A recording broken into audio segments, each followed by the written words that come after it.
What's the average price, like cost or price? What's the price point That on okay. average? We are Okay. subsidizing it because I said you asked, the first question you asked me, what is the problem we're solving, right? I said time, cost, and distance. So for cost, we are subsidizing it because this is also one of the reasons when I was mentioning the problem why they don't go to get health checks. Okay. Because cost is also one of the problems or one of the reasons. So it's expensive. It's For one of many, the yes. affordable, Yes, so thing to. I want you to clarify that for me. Uh, you've generated over 250,000 naira since inception. Yep. Since Inception. 2022, right? Yes. And you've served over or approximately 1,500 people. Am I Yes. correct? Yes. And you're saying that you subsidize this service, Yes, sir. the offering. Yes. So are you operating at a loss? No, we're not. So what's your margin like? Like, what character of profit are you generating here? Okay. We are more like a social enterprise, right? Okay. So we are not operating at a loss, but then we make enough to help us pay the staff we work with, and we don't have we're a mobile facility. We don't have an office, we just meet in place like this, just have our regular monthly meetings or something. So only when it's time for an outreach, we go out there, we pay the staff, and that's it. So essentially, your business is likely to grow as fast as there are people out there who are not taking care of themselves. Yes. Is that sustainable? Yes, it is. What if all of a sudden people realize that your health is important and they become more proactive with their health care and they are more hands-on? What happens to your business? I'm yet to hear or know of any, what do I call it? Was it an agency or anything on ground that seeks to achieve that? To make people suddenly realize that they need to have their health. So why aren't you offering that service? Why aren't you out there teaching people how to be healthy and charging them for that, as opposed to saying, listen, pay us to find out how sick you are so that you will not die early? Because in the process, it will solve that problem. We have 250 million Nigerians. We have a long way to go. Okay. Yes, sir. Okay, so we've run out of time. I know that you still have a few questions to ask. Sir, do we give space for one more person?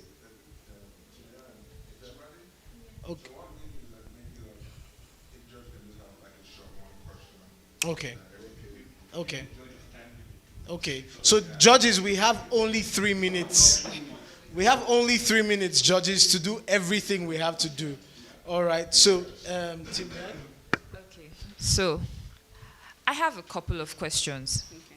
Number one, is this a business? Yes, it is. A business is expected to make profit. Yes. So if you subsidize, how do you make profit? Because if you've made 250,000 in how long of your operation? Okay, now. Just how long? I just want to know how long you've been in operation for. For 3 years. Okay, so you have made 250,000. That was what you said on the slide. Yes. So there may have been money from elsewhere. No. Okay. So what's the plan now to move that burden of subsidization, or how is the English, from your organization, from your business to probably sponsors? Okay. Because I feel like that's where I can see that you are making profit. Because right now, from here, it looks like you're not making any profit. Okay, let me explain to you why we have been in operation for 2 years, almost 3 years, but we have only gone for outreach in 7 places. Okay. You understand? So it's like for 7 days you make 250,000. Just think of it that way. Okay. Do you understand?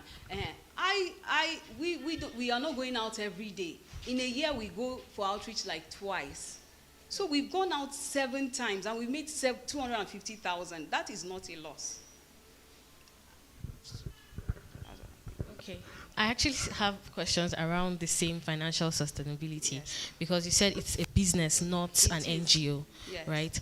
So I still don't understand how it is financially sustainable because, okay, you've said now that in 7 outreaches you made 250,000. So what are your overhead costs? What are you supposed to be spending money on? I saw supplies on the screen. So when you get those supplies out of the 250,000 you've made, what then is left? Then the other question I wanted to ask, apart from the financial sustainability, is I know that a lot of churches and groups go out on outreaches like you do. So what makes what you're doing different from what already exists? And then I also know that there are primary health centers in communities that these people can afford to go. So that is also competition. So how do you intend to balance all this out and still be in business, even though I've not seen the business side of it yet so far? Yeah. Okay. One thing I discovered in the course of my outreach is the fact that even the primary healthcare, let me give an example of Jenta Adamu that I've gone to twice. They have only one primary healthcare center, and that place is overly populated. Many of the people that came for our service came to us because even the queue in the primary healthcare was not something they wanted to even deal with. It was better they come to us, and at 2,500 naira, they get to have their routine checks. It was better for them. The primary healthcare, the healthcare services in Nigeria is not enough. It's not sufficient. We are here to also bridge the gap. So that is what we are here for. Oh, all right. I'm sorry. I have to break this up right now. Thank you so much. Please, let's put our hands together for her. Thank you so much. Thank you. Thank you. All right. So we're going to move to the very next person. The next participant is Tabert Foods. Tabert Foods. Can we please get her?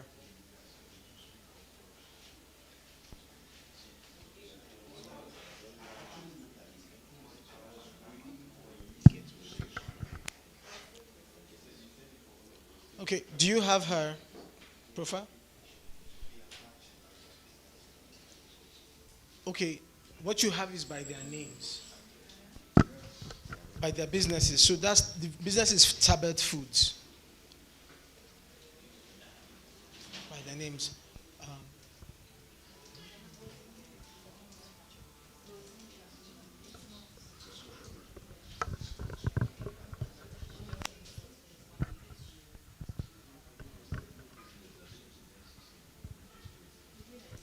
Okay, so hello everyone. Okay, so we have Roslyn Shakunga, and she's the COO of Tabert Foods, an agro processing company. Sir?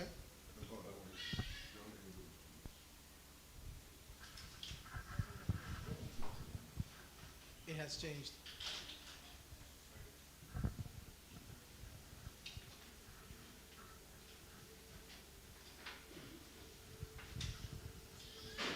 All right, COO of Tabert Foods, an agro-processing company producing and packaging low glycemic index crops that cater to diabetic, pre-diabetics, and low-carb dieters. You are welcome, Roslyn. Over to you. Thank so you, before sir. you start, Roslyn, you have 7 minutes for your sir. presentation. I'm going to set the timer. And the judges have 3 minutes to give you feedback or ask any questions that they have. All right? sir. Please try as much as possible to speak well, properly into the mic so that the audience online can as well hear you. Okay. Your time starts now. Next slide, please. Good afternoon, everyone. My name is Roslyn Shakunga, the Chief Operations Officer of Tabert Foods Limited, a company committed to providing, processing, packaging, and selling low glycemic index crop. I lost 2 members of my family to diabetes and currently have several relatives managing the disease. The World Health Organization estimates a documented prevalence of diabetes to 7.4%. That is 17.4 million Nigerians who are currently on a doctor's prescription. This prevalence is largely attributed to unhealthy diets, precisely high sugar diet. Nigeria has experienced increase of mortality rate in diabetes from 5.4% in 2008 to 17% in 2022, and then now 30.2% in 2024. The cost of treating diabetes in adults ranges from 171,000 to 4.5 million per year. The quest for food with low glycemic index, that is the minimal tendencies to spike up sugar level, has always been an arduous task and in most cases confusing for diabetics due to the fact that most of our food contains carbohydrate. Walk into any event in Nigeria or even Plateau States today, if you don't see the likes of rice, pounded yam, spaghetti, come back and give me a knock on my head. Now that is where we come in. Tabard Foods is here to change that narrative. We provide nutrient-rich, low glycemic index foods, ranging from sweet potato flour and chips to acha, finger millet, peeled millet, bean flour, date palm sweetener, and many more. Our products, each product is backed by a pre-personalized meal plan that helps our customers maximize their health benefits. Our target markets are the diabetics, pre-diabetics, and low-carb dieters. In a country with a population of over 237 million, and then 29% out of that population, which is 96.8 million, carves out our market, our target market, showing that our market is not just valid, but large as well. We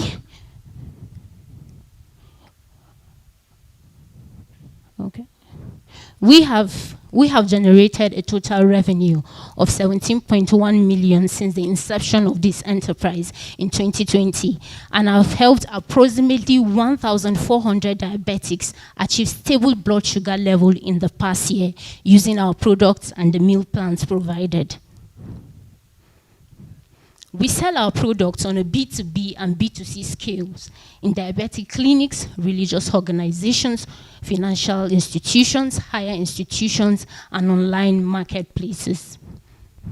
What sets us apart, makes us stand out from our competitors, some of those are the PI Archer, Z&Z Foods, is our availability to offer diet consultation to any of our clients who are in need of personalized meal plans that suits their health benefits.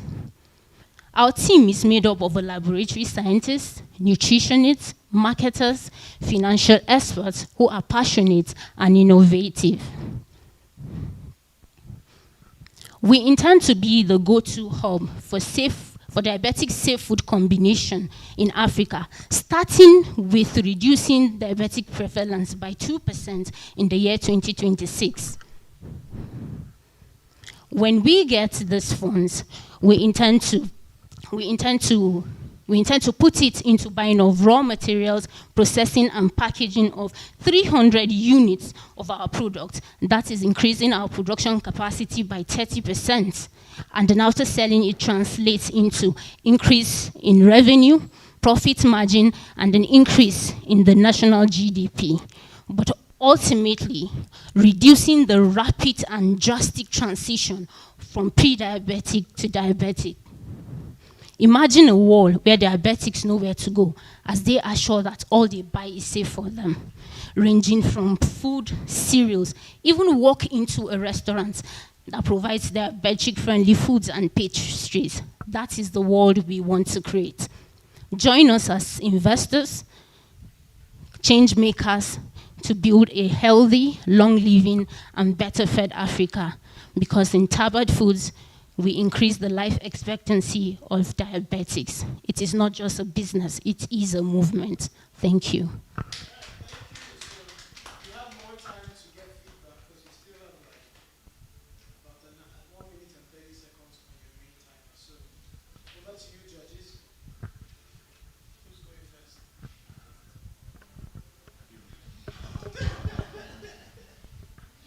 Hello. Yes, sir. Good afternoon. Nice presentation. Thank you, sir. All right.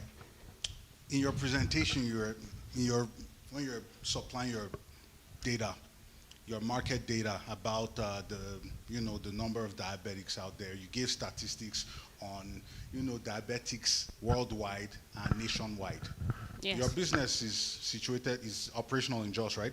Yes. So you serve Jos market. Not solely just You export market. your products to other states. Yes. But your customers are mainly from Plateau State, Jos. Yes. Like what percentage of them? 60 to 70% of our customers are from Jos. 70% of your customers are from Jos. So Yes, sir. in your estimation, how many diabetics would you say are in Jos? In your estimation, just give me an estimation. Out of the 1,400 we have catered for. Okay? Out of the 1,400 we have catered for. Yes, yes. Basically, over 1,000 are from Jos, and we haven't even reached, I doubt if we have reached half of it. You said 60% of your customers are in Jos.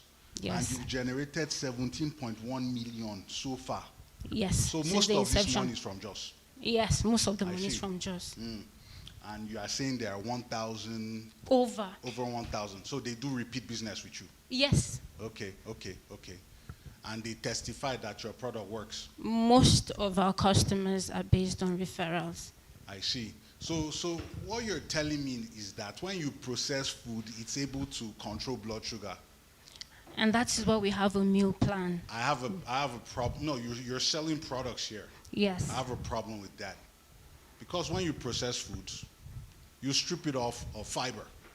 Fiber is actually what causes blood sugar not to spike so high. When you process foods, you've broken it down in a simpler form. So it's simple carbohydrates. That tends to spike blood sugar.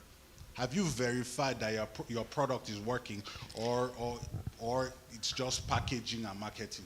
No, we have, and that is why one of the essential team members we have is a laboratory scientist. So they It has test been for blood tested. sugar. It has been tested. After they consume, you test for the level of blood sugar and it's stable. Now they come back. Yes or no? Yes. Ah, okay, interesting. All and in all, I don't feel you need this money. You're making 17.1 million. That's brilliant. That's awesome. That's stellar. What are you going to do with 500K? 1 naira is important in every business, and then You sound greedy. it's not greed. You're making 70. Has your company done with the money? Now, 17.1 million. That's a lot of money. if we are being given 500,000, Okay. if we're being given 500,000, it will enable us increase our production capacity for the year, and then it will be able to produce 300 units of our products. So wait, that's 17.1 million. Is it sales? Is it sales? It's the entire revenue from the inception, Okay, the good, total revenue. So how much of that does your company keep? Yeah, exactly. What's the profit margin? For this year, we haven't really done the maths, but roughly for this year, we have generated a sum of 3 million naira from January to this point. So you can invest that 3 million naira. Yes, You can reinvest it yes, back. both our revenue. No, not profit. Is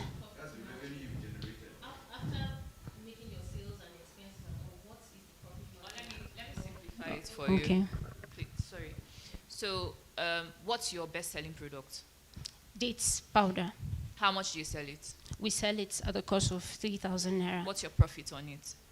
Our profit on it is 1,200 How many do you sell in a month? in a month. Yes. We sell over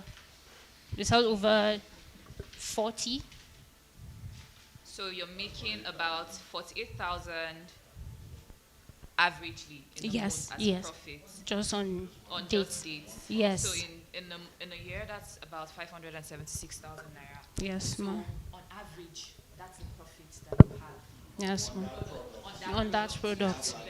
Yes. All right, so our time is up. But thank you so much This was a good time. Please help us appreciate her. All right. Our next participant.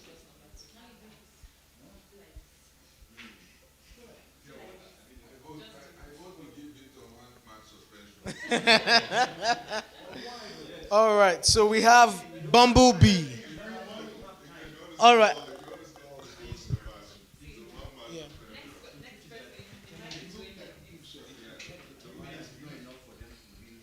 Yeah.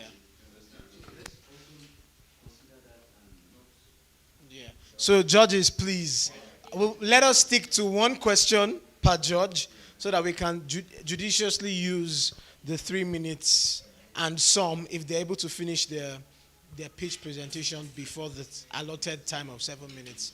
All right, so we have Jonathan Kyom. He's the founder of Bumblebee, a purpose-driven local honey brand promoting the healing and wellness properties of honey and advocating sustainable livelihoods by harnessing the honey value chain. You're welcome, Jonathan. You have 7 minutes to make your presentation, after which the judges have 3 minutes to give you feedback or ask you any questions. All right, as much as possible, please speak into the mic so that the audience online can hear clearly as well. I'm going to start your timer right now. And over to you. Your time starts now.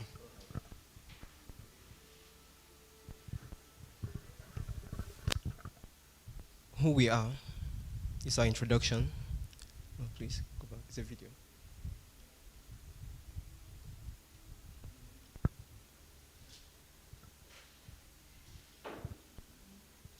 In Okinawa, Japan, the people who live the longest on earth believe in something called ikigai. That is their reason for being. It is the small thing that gives everyday meaning, the purpose that makes life worth living. We have always asked ourselves the same question: what little thing can we do to touch lives positively? Then we realize through our product we already are. Good morning, our esteemed judges. I'm Jonathan Kyom, the founder of Bumblebee, and here's my sister Elizabeth Kyom, the co-founder. Bumblebee is a just-based honey that brings pure, natural, and healing honey straight from the comb to homes, hospitals, and hearts. We don't sell honey, we sell purpose, purity, and sincerity. That is what the market lacks, and that is what we have seen bring it out to the market.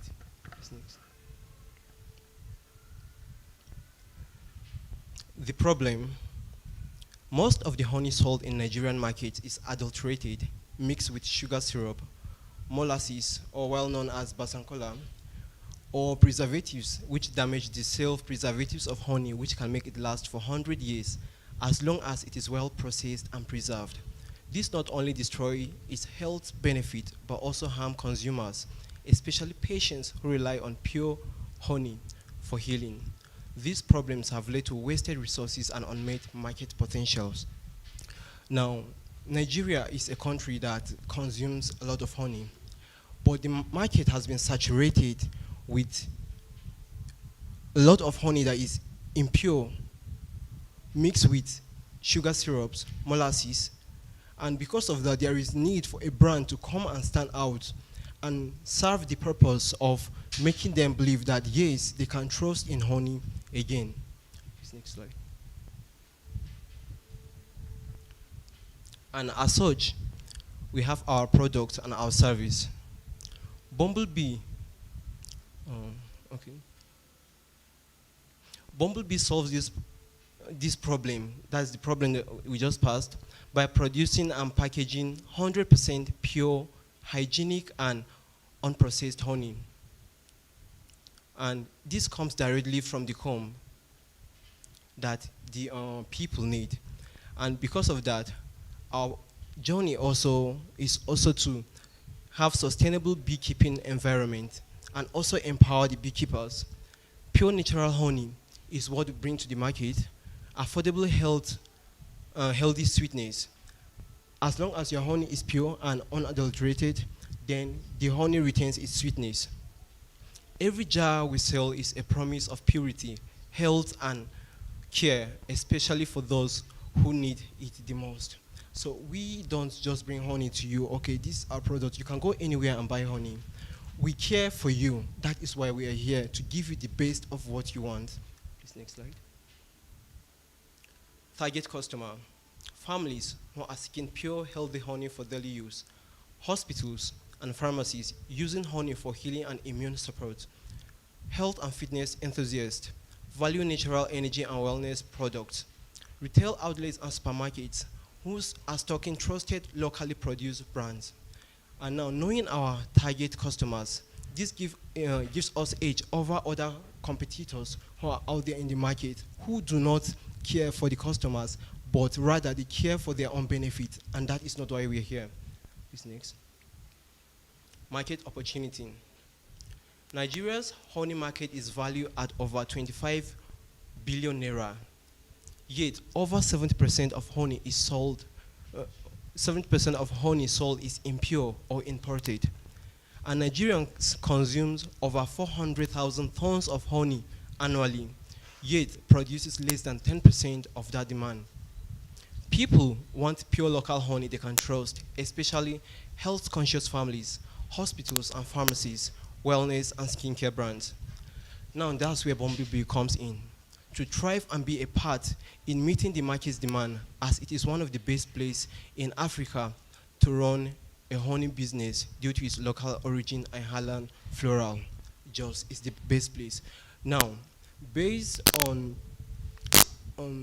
news given by Standard Organization of Nigeria, they consume 400,000 tons of honey yearly, and because of this market demand, most of the honey is imported.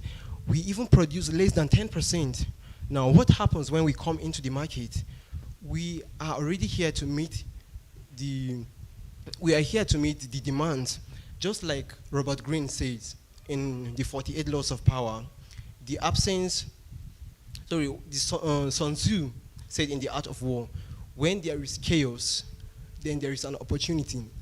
Our market is chaotic, and we have seen that opportunity, and we have stood out to meet the demands of the people. Please, next. Traction and key milestones. We've achieved several key milestones that showcase our growth and potentials. We've launched our business last year, gaining trusted, active users, secured brand trust from patients and workers at Jute, made approximately 300,000 naira in sales within that year, 100 plus active users. These accomplishments demonstrate our trajectory towards long-term success. Here is my sister with me. She is the one that runs the business, the selling. She was once a cook. She sells food at Jute before we transform into selling honey, because this is what people need here. And by that, we have gained trust from patients and doctors at Jute, and that is why we sell our honey. Please, next. Revenue strategy. We operate on a product-based revenue model that includes the following key streams: processing, hygienic and eco-friendly extraction methods,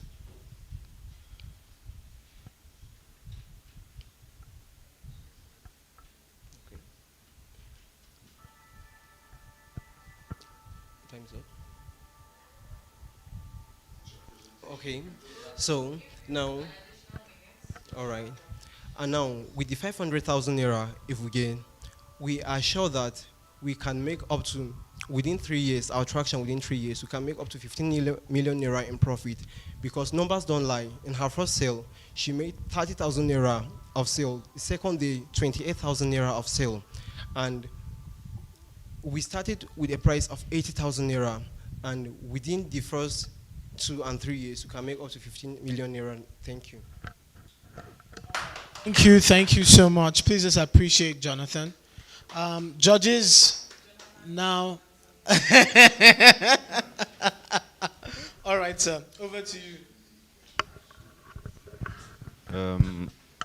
Well done, my namesake. Thank you. Doesn't mean I'll grade you higher.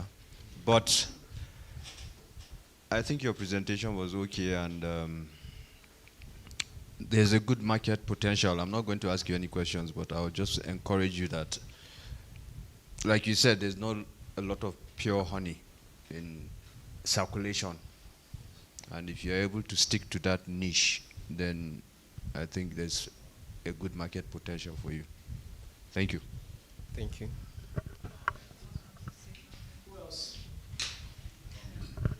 So, do you want to say something? You've been too quiet. I just want to know, right? Yes. We're talking about honey here. Sure. How eager do you think the market is? How excited do you think the market is going to be about bumblebee's honey? For Nigeria to consume 400,000 tons of honey in a year, the market is eager for pure honey. And you can't just get that anywhere. You can pass through the market, through the roadside, you will see honey. But how sure are you that that honey is pure? So the market is eager for pure honey, and we do not produce honey in Nigeria because all honeys that are imported have been heated up and they lose. Do you farm honey? I don't farm honey. I go to the beekeeper. I cannot come to, I'm sorry, I am Okay. very data driven. What guarantees me, it's not like I'm coming to your social media page and I'm seeing your sister in a honey farm and you're taking me through your processes and I am now, I feel like, oh, okay, because I can see this and I'm sure that this is truly unadulterated honey. For now, it just feels like you're slapping on a tag of pure unadulterated honey on your packaging, on other people's honey. We have relationship with the farmers, the beekeepers. We go to their farms. That is also part of our marketing strategy. You will see us in their farms. You know where we are going to and where your honey is coming from. Okay. My question is, how long have you been doing We this? started last year. And your revenue for last year was 300,000. Yes. Was that your like the whole revenue plus? 300,000 plus. What was your profit? Sorry, that was my profit for last year. 300,000 plus. 200,000. Yes. Total revenue. Sales, expense, overhead costs, everything. How much? Total revenue for sorry, I've skipped. To buy a honey costs 6,000 naira. Yes. The market sells 8,000 naira. We sell 6,000 naira. And then we made, you see? Say, yes, honey is 6,000 naira. How many bottles did you sell Last year, last year to now? we sold, I did the calculation at first. Okay, estimately, no, I'm coming, estimate. We made, So your profit margin is 50%. yes, sir. That's an excellent business. Yes, sir. 60%. Yes, within the range, yes. Profit, yes. Exactly. What about your staff management? Because you didn't say anything about your team management. Is it just two of you? Or? Just two of us. All right. Thank you so much. That, I think you'll be hammering more on the pure Purity. and unadulterated honey. And since you're not the one farming the honey itself, what collaboration? Because if you're not the one farming, you don't have the farm. You must have a very good, MOU, or not just supply, an MOU with the farmers that maybe you must have agreed with them that strictly they will be supplying you, just you, this product. Why I'm asking this because of the sustainability of the business. Because if you're just buying from them, they have all the chances, all the opening to also go into business with any other person. So what are the guarantees? Do you have any MOU with them? Do you have any understanding with them? So that the business will, first of all, there is no written agreement yet. But then, most markets sell 20 liters of honey for 35,000 naira, 40,000. But we purchase ours for 50,000 naira to show that this is our marketer, this is who we want to be getting honey from. But now, when the money comes for upscaling, there's going to be a written agreement so that there won't be breach of contract. and that will also that will make us to be unique in our game. And then you are our producer, our beekeeper. We are your buyers. All right, please, for next time, I think it's better you have a proper understanding with them before you start any business. Thank you.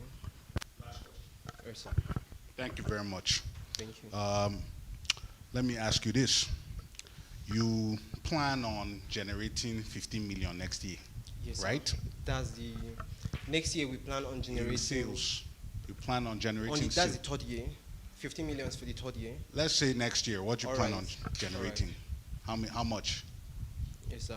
Next year we plan Yeah. on 5 million naira. 5 million naira. So how is 500K going to get you there? Exactly, How? it will. How? Now, with 500,000 Yeah. naira, we are going to buy machines for extracting honey using the.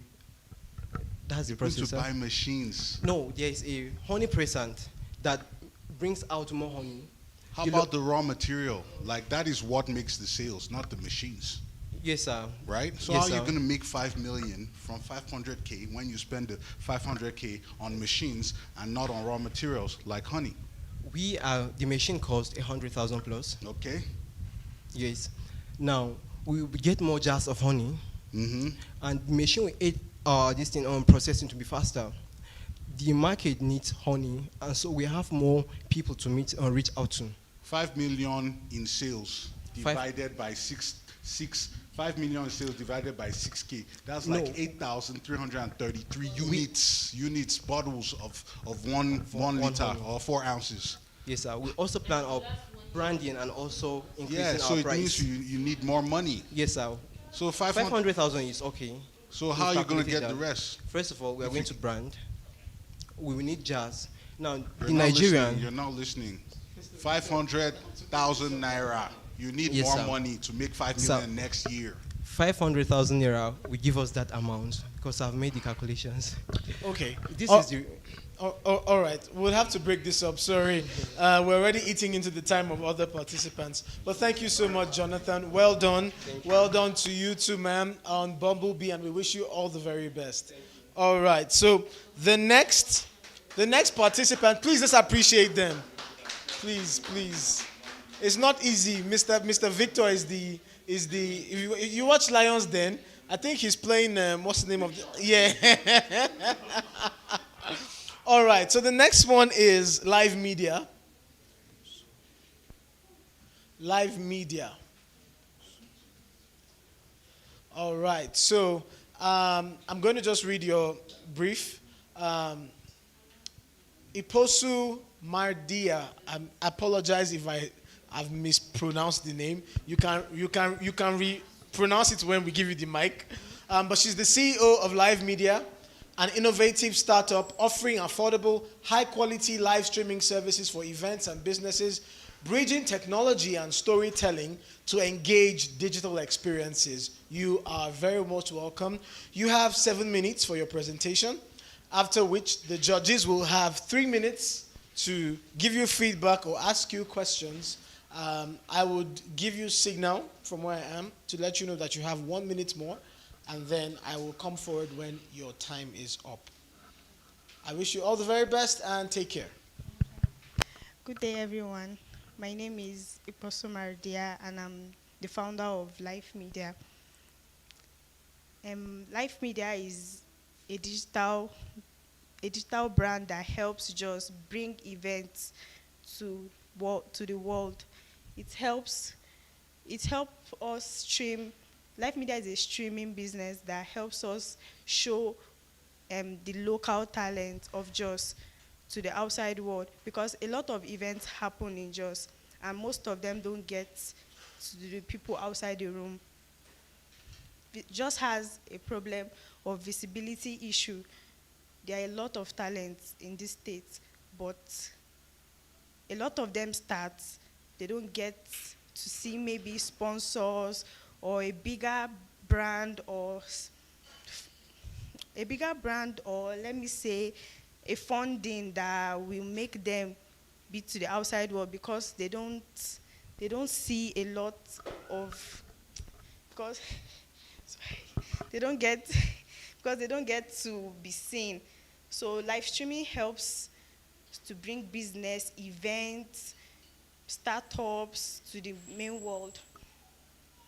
Then our services, we have multi-platform streaming. We stream on platforms like YouTube, Instagram, Facebook, and we have event visibility starter pack.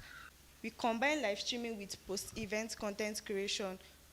It's powered by youth and the church and the mosques. A lot of revival services go on, and the church, the religion institution now are like, they are always streaming their services, so they are one of our good customers.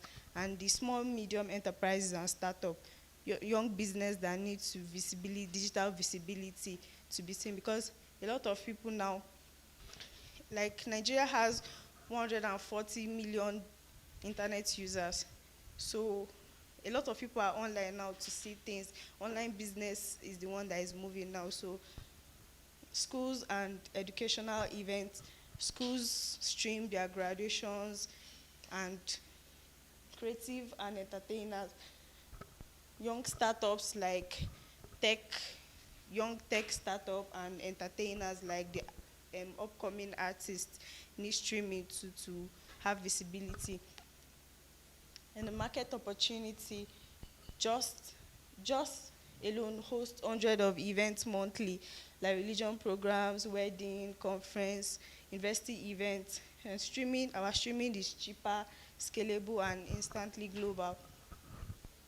Then the traction, we successfully streamed 20 events this year, and our early clients include church, small businesses, youth groups. Our returning clients and referral shows how good we are, and we've built trust within JOS so far. Our revenue strategy, our live streaming doesn't cost a lot. We make it affordable and easy so that small businesses can also do live streaming for their visibility. So for our starter pack, our basic offer, we do 50,000 to 350,000 naira for a basic, maybe is a one camera operation with just direct streaming. So that's the pack for a basic pack. A premium pack consists of 2 camera operation and multiple streaming on maybe YouTube and Instagram, 2 platforms. Then the premium pack consists of multiple camera operation, like 3 camera operation and streaming on 3 platforms with edited videos, after the event. Then our competition, we have a competitive advantage because we are localized. We are not like big medias that small businesses can afford. We are cheaper. We give 20% less. Then we have quality. Our live streaming are no glitches. They are very quality, and we train youths too. There are a lot of people in our team that are youths. It's an easy job to learn. We are mobile and fast. Anywhere in JOS, we travel for live streaming events, and there are extras like chat posts that make the live streaming not just direct. It makes it engaging and creates more visibility. Our competence, our strengths, we are the team members. We work, live streaming cannot work alone. We work with videographers, photographers, and video editor to be able to put out quality videos online. Then experience, I've worked on several events. During my training, I've worked on events, I've worked in events, churches, to be able to stream very well. Our roadmap, launching this business, if we are offered the grant, launching the business, we'll be able to get professional tools so that we won't have, because most of the time, if we are paid for our services, most of the money goes into renting of gadgets. and we can't generate revenue through that. So if we offer the grant to be able to buy gadgets and it will be easy. Then our 4-12 month growth, we are planning on streaming 50 events per year or more to create digital visibility package and stream and social media promotion.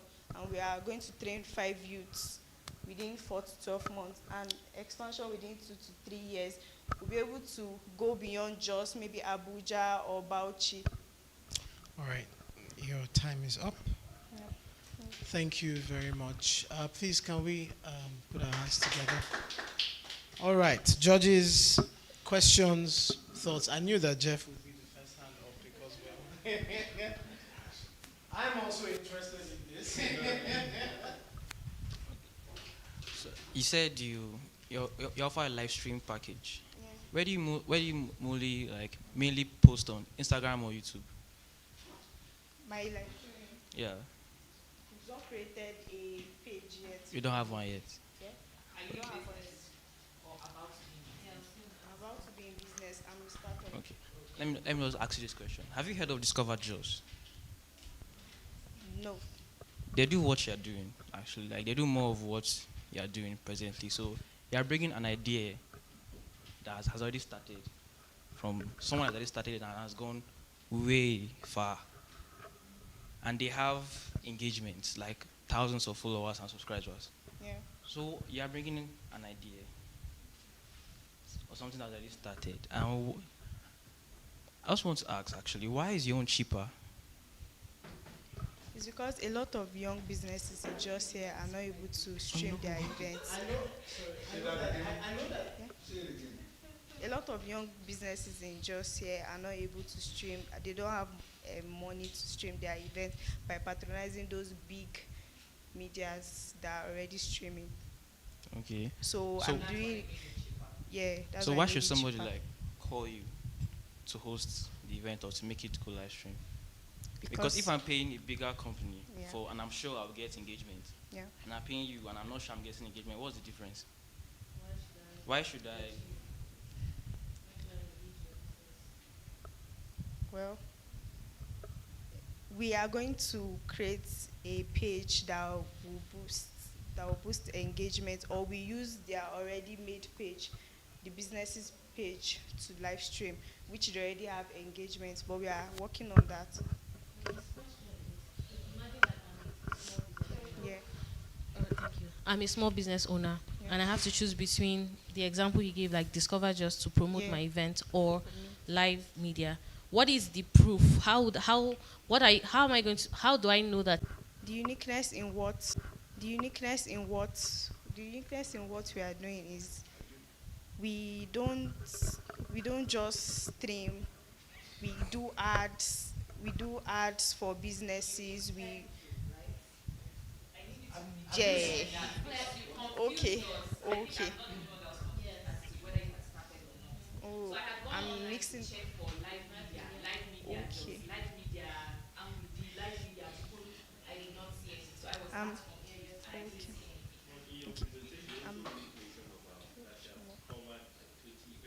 Yeah, and yeah, it was under when I was learning under my roles. Yeah. So that's your Okay, personal I'm mixing them up. Yeah. competencies. Yeah. Yeah, I've do. Yeah, I was working on that someone. Yeah, I was working on. No, I have made under the enterprise. So On my own, I covered 3 to 4 events on my own. As live media. I've not created the name yet. Did you Business make yet. money? Yeah, I made money. You went as live media. Yes. How much did you make? I covered, it was a church program. Just tell me how much you made. 30,000 naira. So far you have Out made of- only 30,000 naira. No. I did it like 4 times. So I've made 30. The second one was 25. And there's the third one that they just gave me money for gadgets and I just did it. So 18,000. this money you made is fully profit. Did you spend any of that money you made to, did you spend some money to make that money? Yes, How much did you spend to make 30K? I rent gadgets. How much? Yeah. Let's say around 15,000 naira. Okay, so your profit is like 15, Yes. 50% margin. Yeah. Transportation. Yeah. Okay, everything. so 120,000. Okay. Okay. We're good. Everybody's good. Thank you so much. Off the records, I'm quite interested in your business, right? Beyond not like I don't have money to give you, but I think that there are certain things that I think that we can discuss on going after now. I think it does have a lot of potential, and if you just fix your price point and who you're anyway, they've already judged you, so I can say this: if you just fix your price point and who you are actually targeting, you can make a lot of money from this thing. See, I'm not even kidding you. Me and you will talk. A lot of businesses we've seen here, you're using the sentiment of, oh, we want to target small businesses that don't have money, so we will make it cheap. It's not going to help you. Do you understand? It's not going to.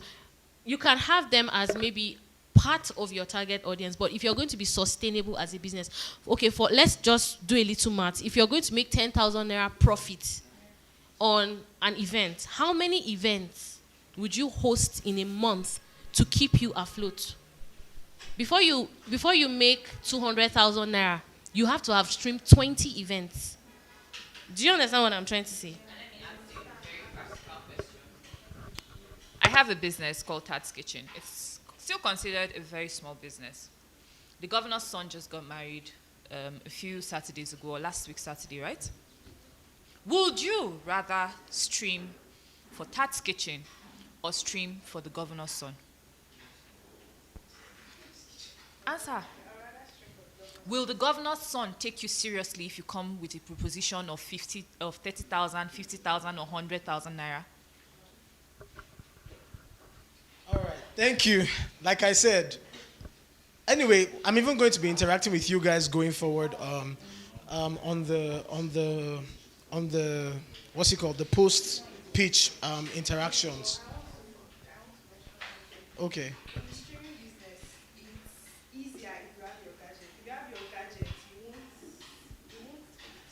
Yeah. Yeah. Yeah. Yeah. So, yeah, totally understandable.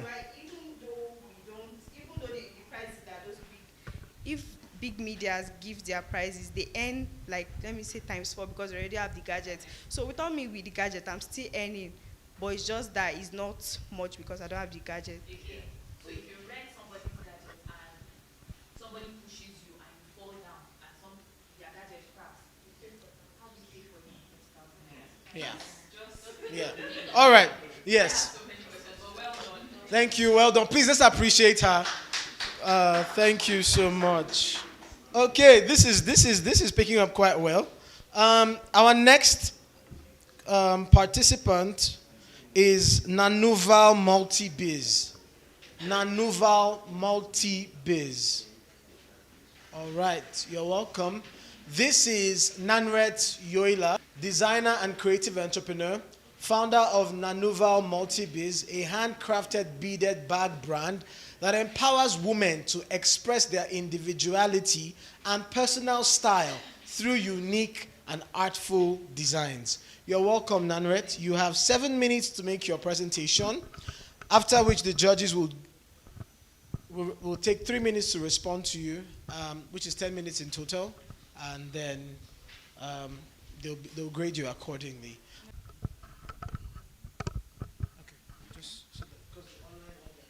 Okay.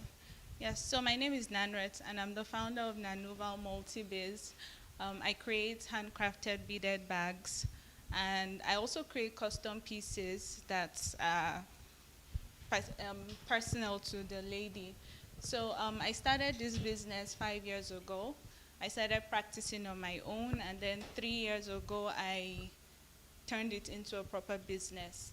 Yes, and the reason why I started is because I'm not really a big fan of conventional bags. So one day I saw a picture of a beaded bag and I was like, okay, this looks like something I would love to use. So that's why I started it. Yeah, so the opportunity we have in the market, the fashion industry, it really dominates the fast fashion industry. So that's the reason why there are a lot of like leather bags and conventional bags in the market. But we're seeing like a slight shift into slow fashion. So ladies are more interested in something that really speaks to their personality and their style.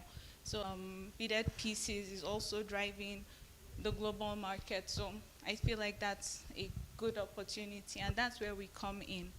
So these are my products. I make everyday pieces, so if you need something that you can just use on a day-to-day basis, I do custom designs, and then for special events, so if you have like a wedding or like a formal event to go to, then I can make one for you. And then limited edition. So usually with the limited editions, I think of a style, I put it out there, and once it's done, then I move on from it. So I focus on the design and then the quality. And then another thing that is very personal to me is that I need it to be purpose-driven. So I'm mindful about the environment and even the skills, like culturally, we know that beads have been part of our heritage for a long time. So I don't want the skill to just die off. So that's another thing that is personal for me, and that's why I'm interested in using beads. So our target customers are women between 25 and 45 years old, excuse me.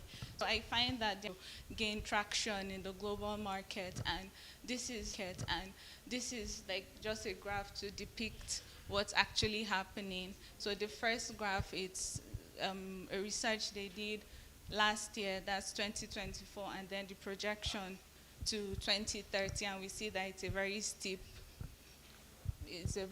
slope. So I feel like there's a lot of opportunity there in the market. And then, like I mentioned on the slides before, women aged 20 to 45, they are interested in, they want to express themselves. They don't want to just follow the crowd. So I feel like another way for them to express themselves is through what they carry. Yeah, and then platforms like TikTok, social media is also making people more aware that, okay, this is an option. You don't have to just, follow the crowd. They are seeing that there are more artisans online and they can actually find something they like. So yeah.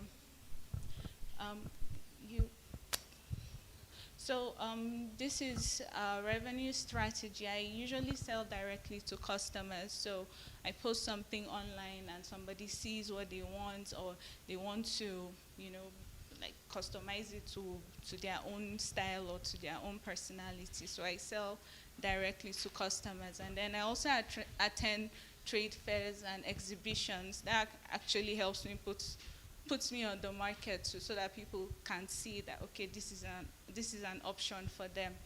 And then I do product differentiation. So not only the everyday pieces like the pictures I showed, like for special events, and then anything special, it attracts an extra cost, so it's like premium. So that's how I differentiate my customers as well. So for the everyday pieces, anybody can, can reach out, but if you want like a custom piece, then I can also do that for you at an extra cost, yeah. So I find that stacking my prices that way makes it profitable for me, yeah. So my competition, those that produce mass, like bags, leather bags, they're everywhere. And then other handcrafted designers, because there are also a number of people that are doing it. But why I feel I stand out, so my core competences, I'm a solo team, so I'm the one that usually designs and I create the bags, but I've focused a lot on the design. I've been practicing, like I mentioned earlier on, for over 5 years now. So I draw my designs, I make sure I know what I want to do before I start.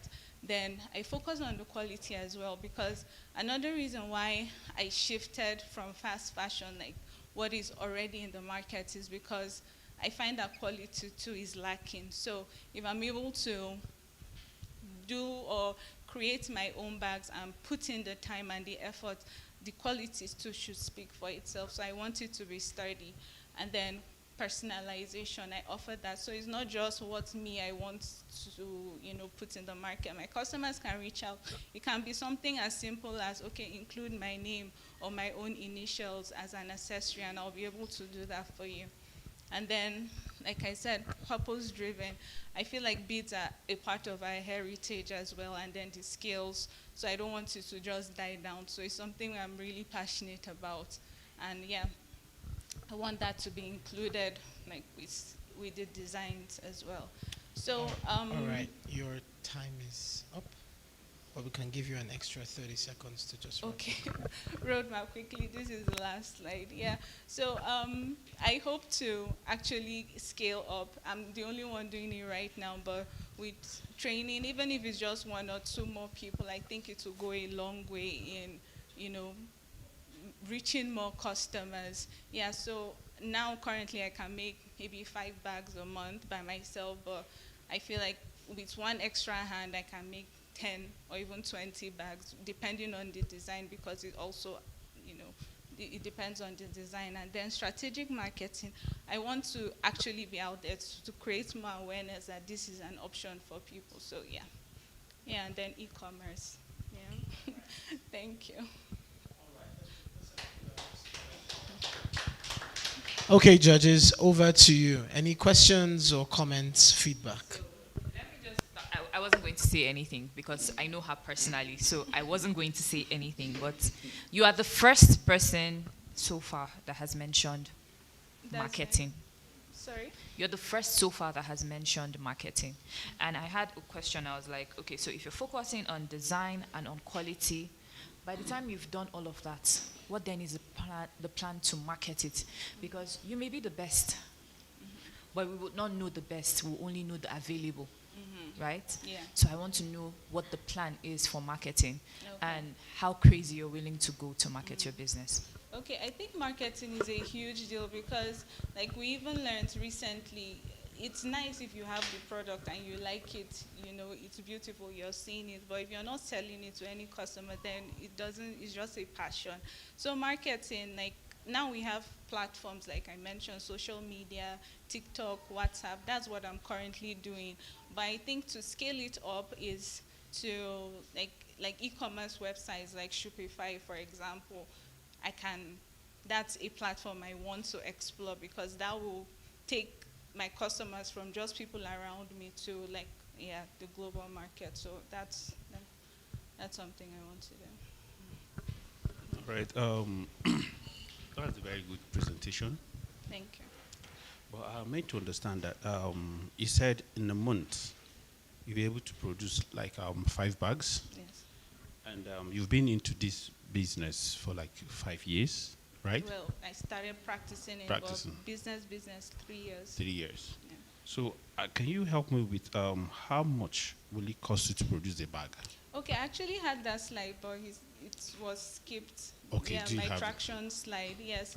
So my first year I was able to make about 17 bags, and each bag, one bag, an everyday bag will cost 18,000. And then cost, To no, produce? I'm that's talking the about sale. the cost of production. The cost would be 5,900. So you you produce with 5,000 naira yes. on an Maybe, average? let's say 6,000 on average. Fine, 6,000 on average. Yeah. You sell at what cost? 18. 18,000. Yes, so I factor in my labor as well. Yes. So your cost covers everything. The cost of production should be able to cover everything. I'm talking about total cost of production. Okay, How total much? cost of production will be about 11,000. 11,000. And you Yes. sell it at 18,000. Yes. Okay. That's 7,000 naira profit, which Yes. is very good. Yeah. And producing just 5 bags, to me, is very poor. For you to be into this system, I'll call it complete system for 5 years. 5 bags in a month, Mamana, I don't know how you intend to. That's on average. and it depends on the design. I'm as expecting well. 5 bags in a day. Yes. Well, I have if this right now, okay, the slide I was supposed to talk about that was skipped mentioned all of that. So yes, I was doing it for 5 years, but I was schooling, other personal issues. So right now, this is what I'm doing. Yes, full time. I would say 1 year. So how many bags did you make in the past 1 year? Like 20 bags. 20 bags. Yes. At averagely 18. Yes. So it means in the past 1 year you made 360,000. Yes, about that. Yes, in and sales. About 100 and something thousand in profit. Yes. So how do you intend to scale this? Because if you're doing full time, you're making 100K in profit in 1 year. That's very good. So that's why I want to, this is an opportunity to actually train more people. Like if I have the finances, one more person at least, even just one designer, will be able to roll out bags, because it depends on the design as well. There are bags that can take me 8.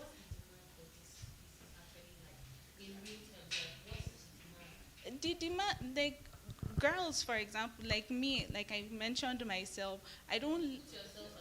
Okay, myself aside, those that are like weddings, for example, want to go for weddings or have special occasions. Those are the people that. This is general. So the numbers I have are the people I've sold to, and since I started actually selling, I've sold 62 bags, and then they've come back. I've had repeat customers that have come back. Yes. Well, that's because I've not. That's because I've not. I just started full time a year ago. Thank you so much. Real quick. All right. I noticed in your presentation that it lacked color. I just saw a few pictures of what you produce, and you actually sell a luxury product. Yes. So you don't sell to the mass market. So that would define entirely your marketing strategy. So you're selling a luxury product. You shouldn't be talking about scaling. You should be talking about customer acquisition and direct marketing. Now this is a niche product. Not every young woman is going to just buy this. This is for people with money. So the money. Hold on. You're targeting people who think differently, who are Aquarian in character. And definitely you're going to have to get into the corner of the market and find them directly. And you're talking about using social media and platforms such as Shopify, which would not yield you, it cannot maximize your sales. So your strategy is actually all for the character of product that you're putting into the market. So what I recommend is this. You need to make your product more expensive, and employ the use of celebrities and influencers to put your product out there, and you need to look the part too. This is a good of ostentation, and so definitely you're going to have to market the product in a more distinguished fashion, right? So I suggest that if you adopt that strategy, you'll be more successful. Don't worry about hiring people. Okay. Your product, it requires a high level of skill and competency. You can't just sell it for 18K. This is a 50K, 100K product, and you don't need that many customers. Yeah. So what about the differentiation? Because I have the everyday line, and then I have for special events. Well, you need to master something first before you diversify.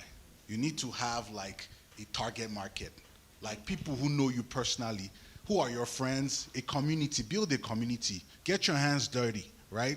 Go out there, dress nice, make the finest bag, sell it for 100K. This is not an easy business, but you stand to make a lot of consistent money and make a lot of that consistent money if you approach your strategy in this fashion. Okay, thank you very much. All right, so I'm just going to say one thing, even though I'm not a judge, right? But like he said, I totally agree with what he said about the fact that your product is too cheap for. So if you see an artist that makes art, they don't churn out art like 50 pieces of art every month, right? Because it takes time. You're investing a lot of time in the bags you're making, so you cannot make more than a certain number a month, right? Even when you're like doing a lot. That time factor has to be considered in your pricing to ensure that you're now saying these bags are, like he said, they're luxury good. They're not just like everyday. Setting them at 18,000. So what I will tell you to do is this. Maybe for your strategy next year, travel. Go to Lagos and Abuja, attend some of the most prestigious fairs and exhibitions in those two cities for fashion, and go and see how much women who are doing the same thing you're doing, right? Go and see how much they price this thing. Because the truth is, maybe your target audience will be at those fairs. Maybe that's where you would actually get the kind of people that will pay you the 50K, the 100K, the 150K per bag that you actually need to continue doing at the pace you're doing, but making more money and becoming more, productive and all of that. Yes, don't be afraid of hunger.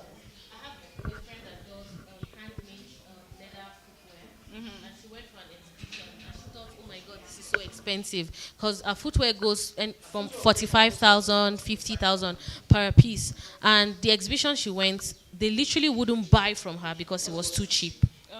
She doubled the price at the exhibition stand. Yes. And even at that, certain people were looking at her like. So it depends on who you are selling to. Okay. All right. Thank you so much. Thank you very much. We've given you so much value already, but this was good. Well done. Well done. Well done.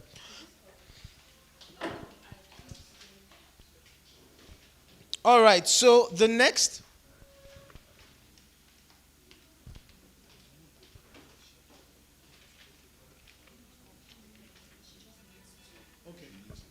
All right, so we'll just take 5 minutes for a little stretch break before we go on to the next person.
All right, all right. We can continue this, but we gotta go. So, thank you, everyone. Welcome back from the short break. We're going straight to House of Anuvi. We're going straight to House of Anuvi. Are we there?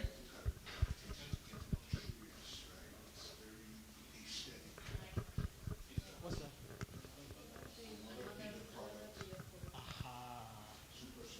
Are you there?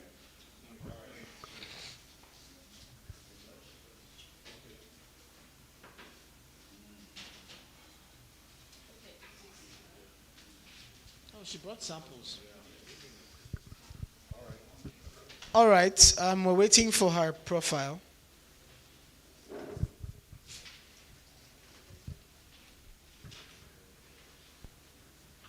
Well done, everyone.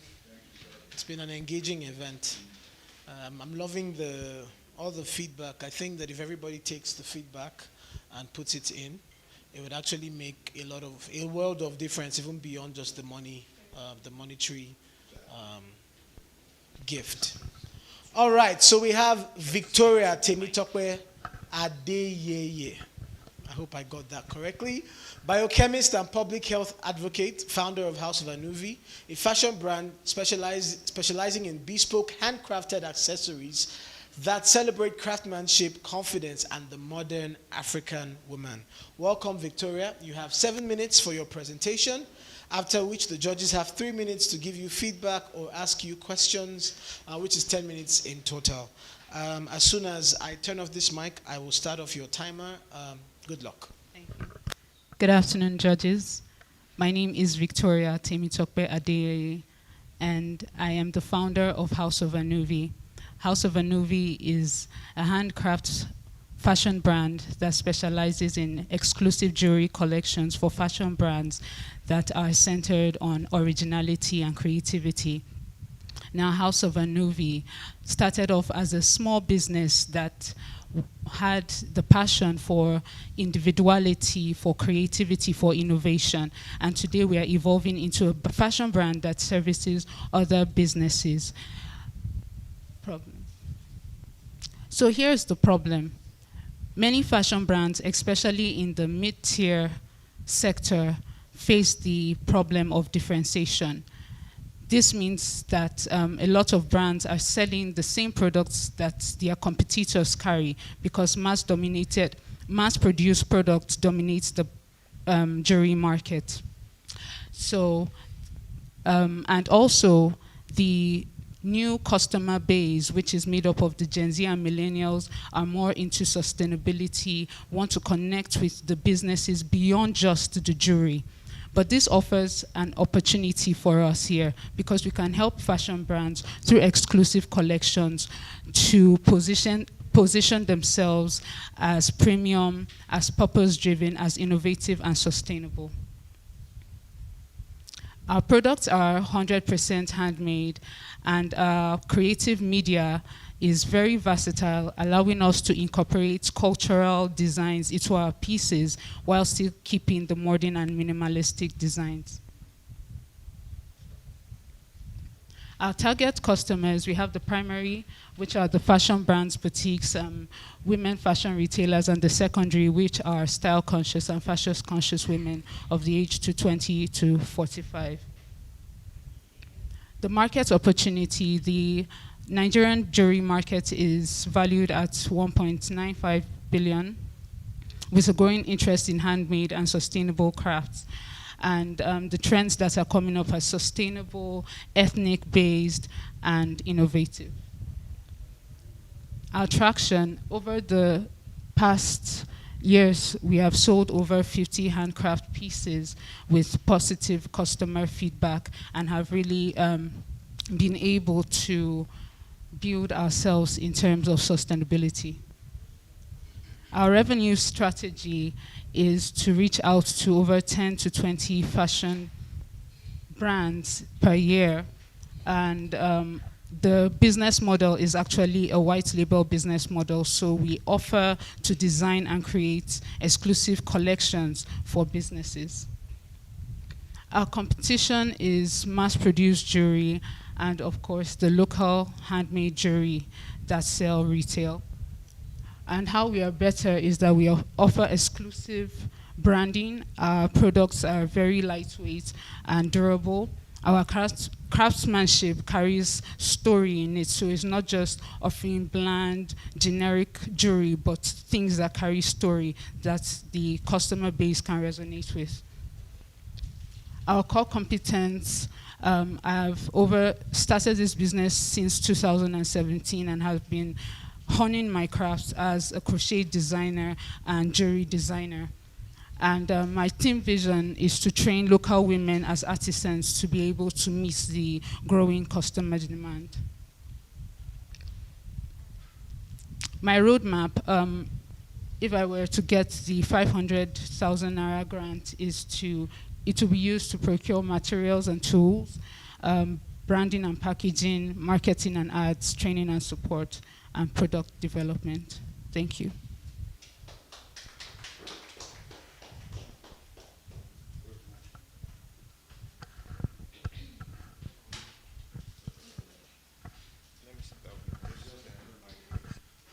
Victoria, my namesake, well done. I like your presentation. It's very aesthetic. But I have some reservations. How much money have you made since you started? Give me a Naira figure. Why not?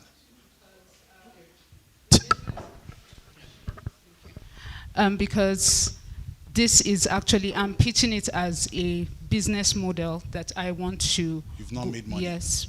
You've not made money? Not that I've not made money. You've sold some but things. Yes, I've sold some things. How much did you make?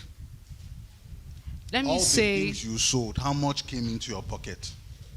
Let me say over the years, I'll put it as a markup of 500,000. You've made 500K in sales. Yes, sir. And 80% of this 500K came from what kind of customer?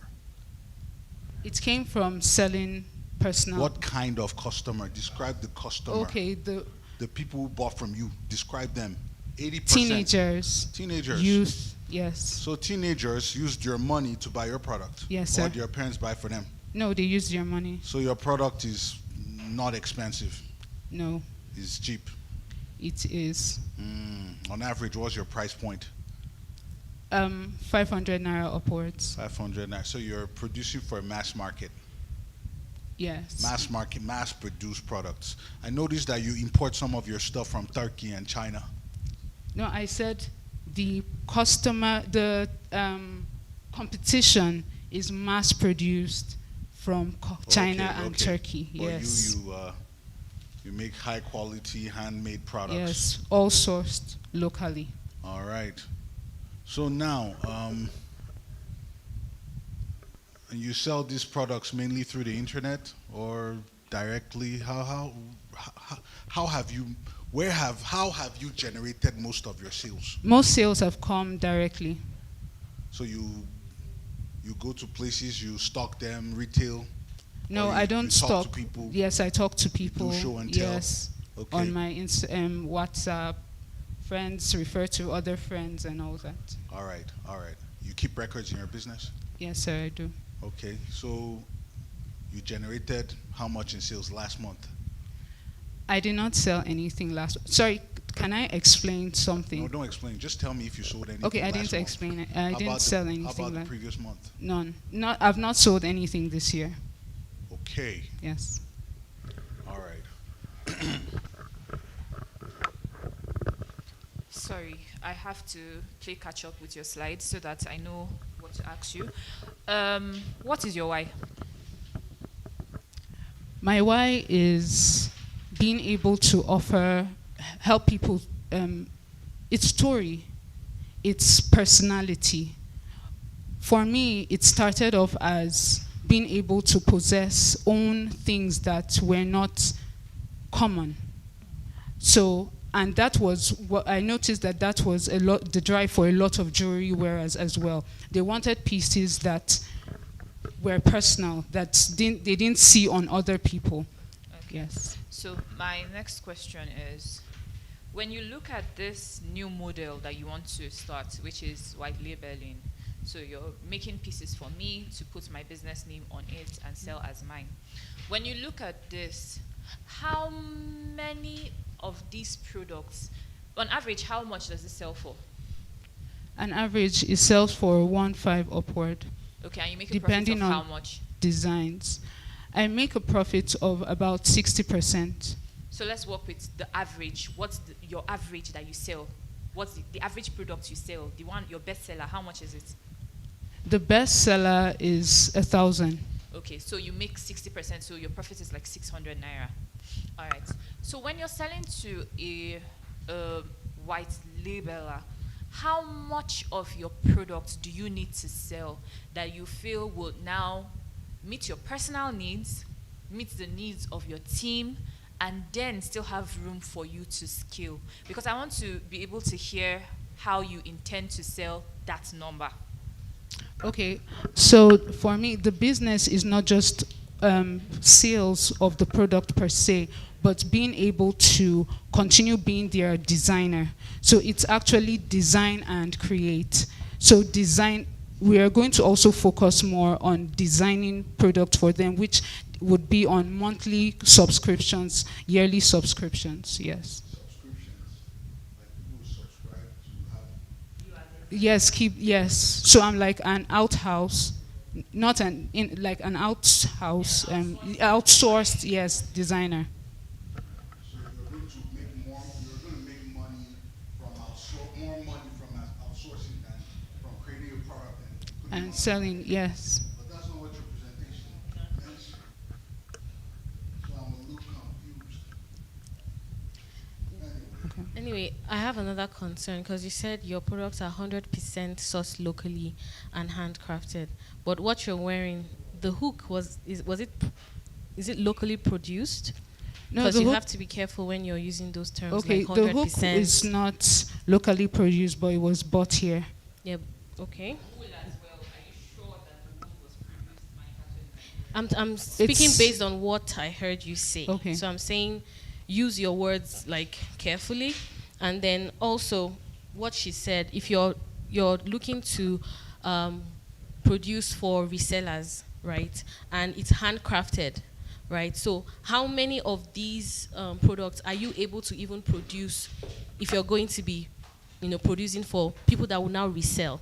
And then if you're saying you want your products to carry a story, speak to the individual, and then you are producing for other fashion houses, and I mean it's kind of, I don't know, it doesn't align anymore.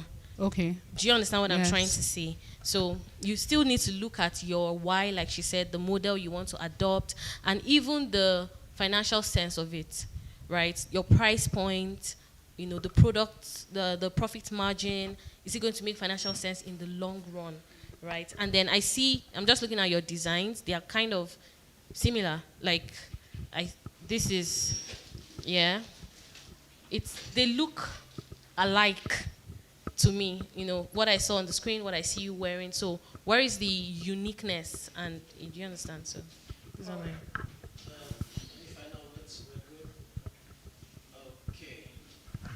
Let me just say this. Please, get to work. Start selling. You can't spend the whole of 2025. You couldn't have spent the entirety of this year and not have sold anything. Like you're an entrepreneur. You need to get feedback from the market. The market needs to tell you, I'm doing the right thing or the wrong thing. How do I iterate, right? Like you need to interact with the market, and the only way you can do that is to actually get to work, put some products in the market and sell. I asked you if you sold anything this year, and you said no. That's a huge red flag. Okay? Thank you very much. Thank you. All right, please, let's appreciate Victoria. Well done, well done, well done. All right. On to the next person, Dawn's Fashion. Dawn's Fashion.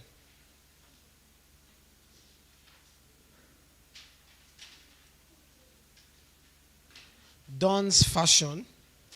So we have here Desire Asu fashion designer and founder, Dawn's Fashion House, an upcoming premium brand for tailored trousers and pants that redefine elegance for the contemporary African woman. Welcome. You have 7 minutes for your presentation. 3 minutes, the judges will give you feedback or ask you questions, so that's 10 minutes altogether. Your time will start as soon as I turn off this mic. All the very best. We live in a world where everybody wants to do everything, but I don't want to do everything, and it's the reason why I run Dawn's Fashion House. My name is Desire Asu. I'm the founder of Dawn's Fashion House, and Dawn's Fashion House is an excellent pants brand, a Nigerian brand that produces excellent, beautiful, and perfectly tailored pants, jumpsuits, pants like what I'm wearing, jumpsuits and two-pieces set for the contemporary African woman.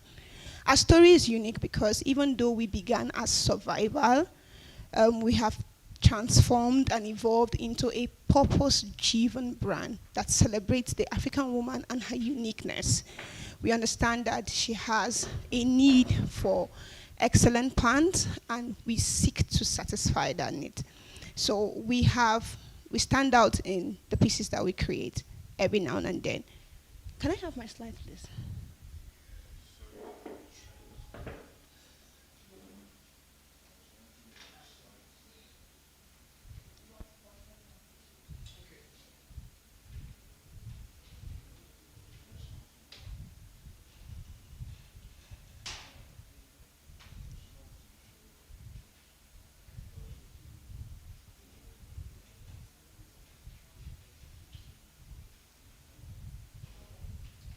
Okay, my phone.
Can I use my phone?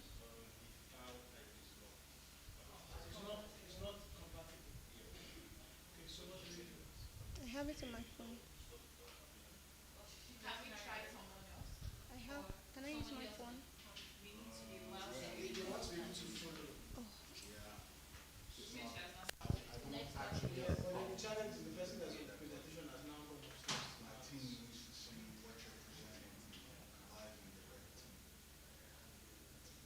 Sorry, you can sit down. Maybe it's giving you time to. You seem like you're not getting tense. So just breathe in, breathe out. You'll be fine. Just imagine that this is you're just gisting with people and your guys.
to switch with someone else while they try to figure out your size.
Okay, so we have Dauda Magdalene Yachit.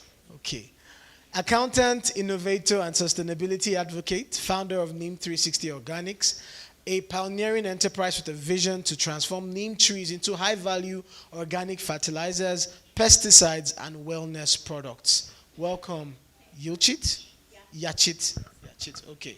Over to you. Okay, that's the mic there. You can use that. All right, so you have 7 minutes for your presentation, another 3 minutes for feedback, and I wish you all the very best. Thank you very much, sir. Good afternoon, esteemed judges. I'm Dauda Magdalene Yachid, the founder of Neem 360 Organics. We are turning village waste into global wealth.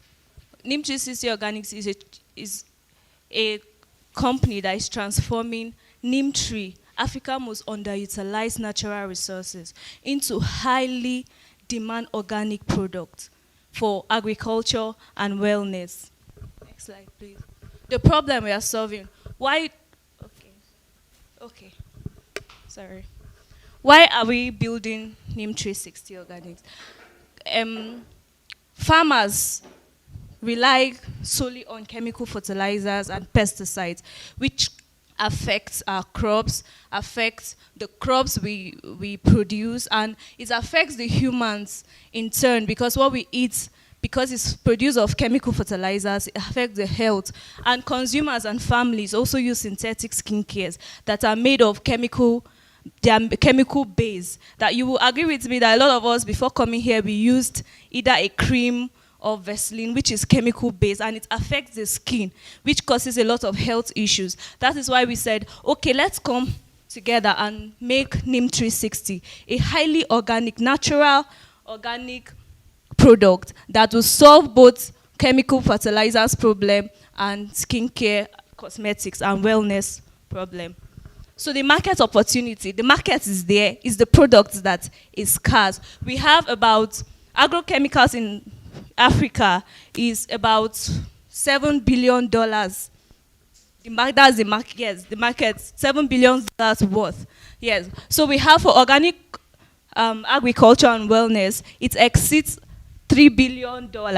Then for Nigeria cosmetics and wellness, we have about 1.2 trillion, which is exceeding to $1.6 billion. That is the market for neem trees. You can understand, you can imagine how these underutilized resources we have almost everywhere in Nigeria, not being utilized, is not even industrialized at scale in Nigeria, and we have all of this wasted, but yet we import a lot of chemical fertilizers which are harmful to our health, and they don't give us the yield or the crop harvest we desire. The target customers, who are we targeting our product to? We are targeting our product to smallholders, farmers. We have about 38 million smallholder farmers in Nigeria alone. And most of these farmers, if not all, import chemical and agro inputs, about 1 trillion worth of agro inputs every year. So you can imagine that if NIM 360 is being given an opportunity to thrive, it will solve this problem and will have a very wide range of markets too. Then we have organic farms. There are people that just are into organic farms. They are ready. They said, okay, we are tired of chemical fertilizers. We want to make everything organic. So we're going to supply to the organic farms. We have export and international buyers. We have cosmetic and natural manufacturers, those people that are working. So we give them the raw materials, because most of these people, they import raw materials, but we have it. We have it here in Plateau State, Makurdi, Gombe, and the rest of the places in Nigeria, yet we are not utilizing it. Next slide, please. Then the traction. So far, we've mapped out 500 trees in Benue and Plateau State to collect seeds, neem seeds, so that we'll convert them into neem oil, because that is what we use to produce neem oil. Then the revenue strategy. How do we make money from NIM 360? Okay, we make money, as I said earlier, we sell to businesses, we sell to customers, which are the farmers. We are making the neem oil and the neem fertilizer very affordable. So the rural farmer in the villages, we make it very affordable as sachet, because most of these chemical fertilizers, they buy it in bulk, and it's very expensive. But the common man cannot get the fertilizer at a very low price. So we make it very subsidized, like a sachet, maybe 200, 500, so that you can buy as many as you think that will be sufficient for your farm. Next slide. Then the competitive advantage. What are we, why NIM 360? Because we have the local raw materials. It's outsourced from, we have it, it's already there. It's even wasted. Nobody's using it. We have digital farmer network. We're going to build, because I'm a software developer, we are building a network for farmers to get these inputs. When do we produce them? Those farmers that are in need of it, we have a network to connect them with the available inputs. Yes, then we are in a world that is digitalized. So we are going to have AI control. AI control, so that it will make the consistency of the product. It will keep quality very good, and it will keep the consistency as well. And I spoke of the farmers network. Then the blockchain, because of payments, when you have the input, when you request for input and make payments, we'll have to integrate blockchain technology into it to be able to trace our payments. Next slide, next slide. So this is our core competence. You cannot build an island alone. So we have a team of people with expertise that are going to help us build a 360 roadmap. So we are seeking this 500,000 naira to buy our first cold press expeller oil machine. Thank you.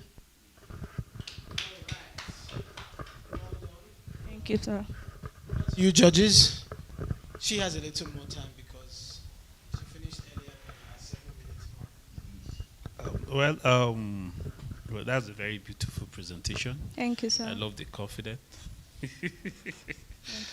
For the fact that you're picking a plant as your major raw material, which is very, very good. And I know at times when I travel down to Southern Plateau, I see neem trees. I was like, what's the essence of all these neem trees? Why can't we put them to use? But honestly, you really blow my mind. Thank you, sir. By bringing this up. And I think you've done justice to everything, to me. Honestly, it's okay. Just keep it up. I hope and I pray that zeal you're having here, giving this presentation, should also put it in practice. Please, this is very, very important. Thank you. Thank you very much, sir. Do you have products? Oh, sorry. I'm just going straight to the point because of time. Well done. Thank you. Beautiful. Thank Do you have products at hand? Product at hand? No. Are you a startup? Yes, we are a startup. So you plan to get the machine and then start producing Yes. before you test the market? Yes. But the market it's available. As I said earlier, the market is available. Almost everyone seated here used a cream before they got here. So neem oil, and I didn't talk about the neem powder they can use for marks and all of that. So those products, the market is there. It's there for us to just step in, make use of what we have to dominate the market. So feedback, when you do go to the market and you have a litmus test, I think we had a conversation a few minutes ago about the importance of brands, especially who are startups, to be willing to educate the market. Because you can't just come and tell me that neem is so good, neem is all that, and you'd expect that I'll trust you. You have to be willing to educate me. I have tried neem oil. I'm also from Lantang, so I know the huge benefits of neem. But neem oil is extremely bitter. How do you want to sell that? Do you understand? You have to educate. But overall, the fact that you are willing to take something that is so heavily wasted in the South and put it into great use, beautiful. But like I said, that litmus test, very important. Thank you. Well done. Thank you, sir. Your presentation was very green, colorful. So I'll give you a thumbs up for that. Thank you, sir. Now, obviously, you want to get into the production of neem oil because you're requesting for equipment to convert neem seeds into oil. Yes, So now we're looking at potential here. Rate of return. 500,000 naira is going to get you the machine. Yes. But have you involved yourself in any kind of value chain activity involving neem oil? Have you personally sold some neem oil in the past? Okay, that is why yes or no? No, yes but or no? What my team has. Wait now, yes or no? No, you are no, the one personally. presenting. Yeah, exactly. Okay, I have. So what your team has made money from doing what exactly? Selling oil. What kind of oil? Neem oil? No, it was not particularly neem oil. What oil did your team sell? The member of the team have experience in neem oil production. So what kind of oil? It was coconut oil. So they've made money selling coconut oil. Yes. Why are you presenting neem oil here? Okay, because I brought her to the team because of her experience.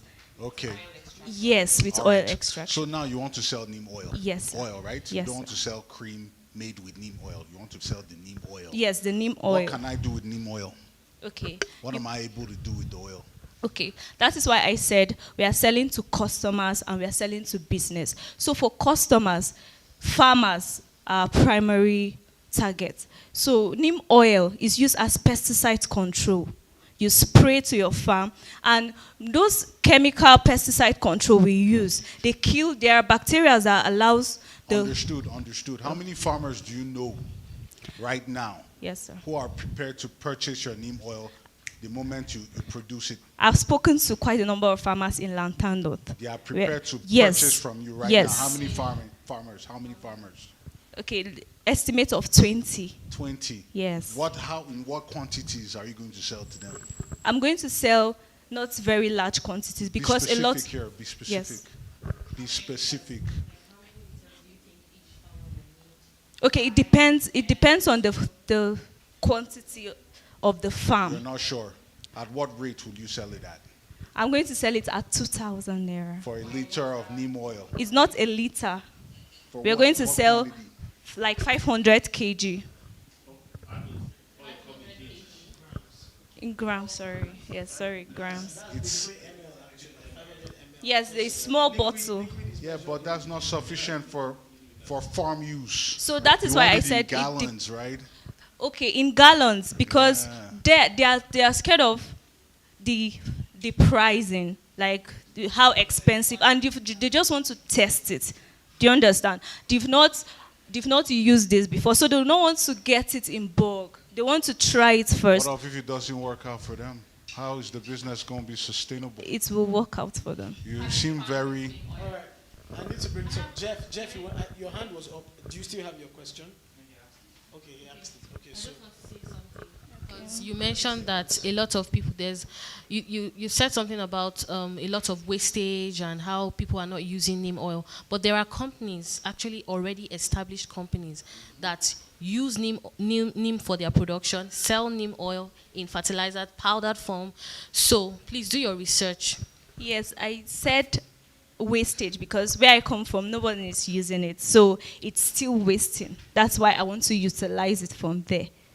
Okay, Yes. you want to buy from? No, I'm not buying. Just Yes, get no it one and is then using process it. it. Yes, Okay. yes. Thank you so much. So one thing I'm just going to add is, I think for you, begin to research on individuals and businesses that are involved in organic agriculture, organic farming. It'll be easier to sell to them than to start convincing farmers in your village to buy. Yes. It's better for you to sell at the price that you know that it will make you profitable, no matter how expensive it will be, because there'll be people who will be willing to buy. There are actually a lot of organic farming communities in Nigeria, as well as a lot of organic farming, organic agricultural businesses, right? Especially in southern Nigeria. So maybe your production will happen here and your market will be there, right? But spend a lot of time doing research so that you're sure that you're not selling to people who you are trying to manage or convince to buy. The fact that you are trying to convince them already is a red flag, right? When there's already an available market, I tell you there's an available market for this in southwestern Nigeria. Take it from me. All right. Right? Thank So, you very much. Sir. All the best. Well done. Okay. Like he said, people who are already using neem oil, target them, make money off of them, and then have a farm, a small patch where you intend to target farmers.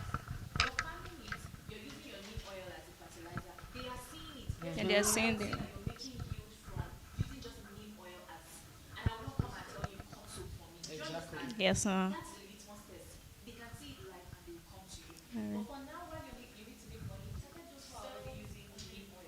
All right. Thank you very much. Well done, well done. Please just appreciate her. Next person, we're going back to Dawn's Fashion now. Dawn's Fashion, your slides are ready and we're ready to go with you.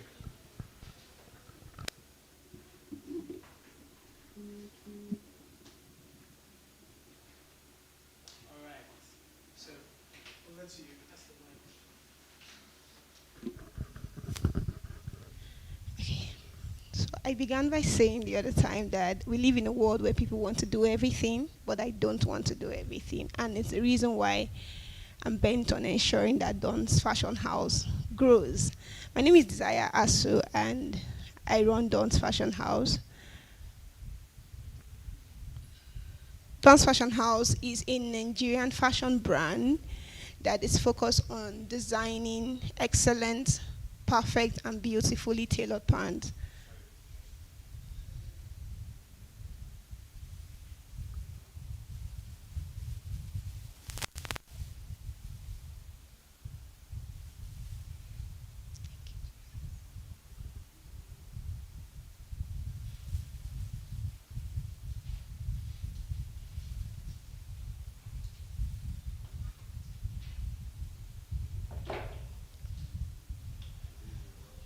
Yes, it is.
So let's go to the next slide.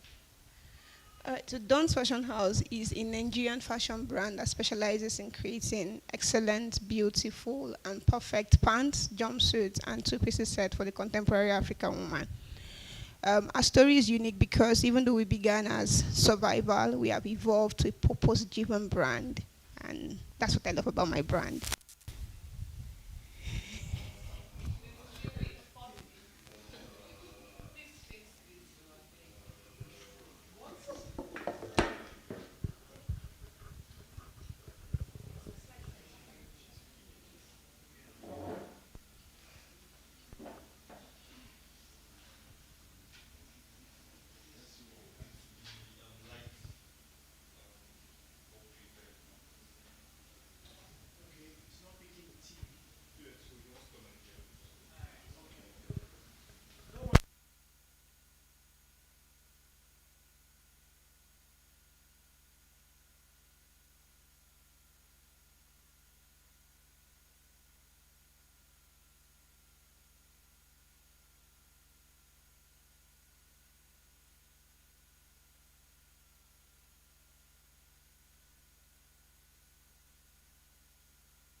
All right. Sorry.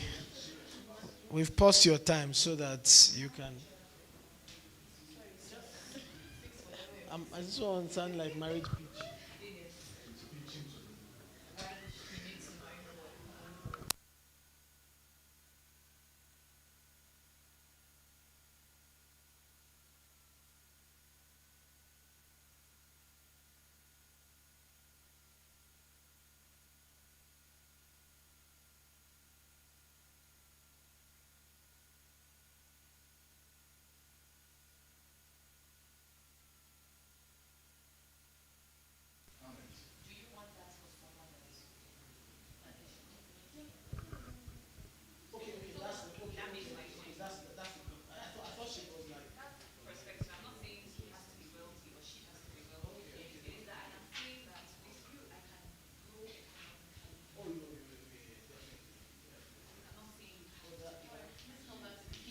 All right, so back to your pitch. So we continue from the problem.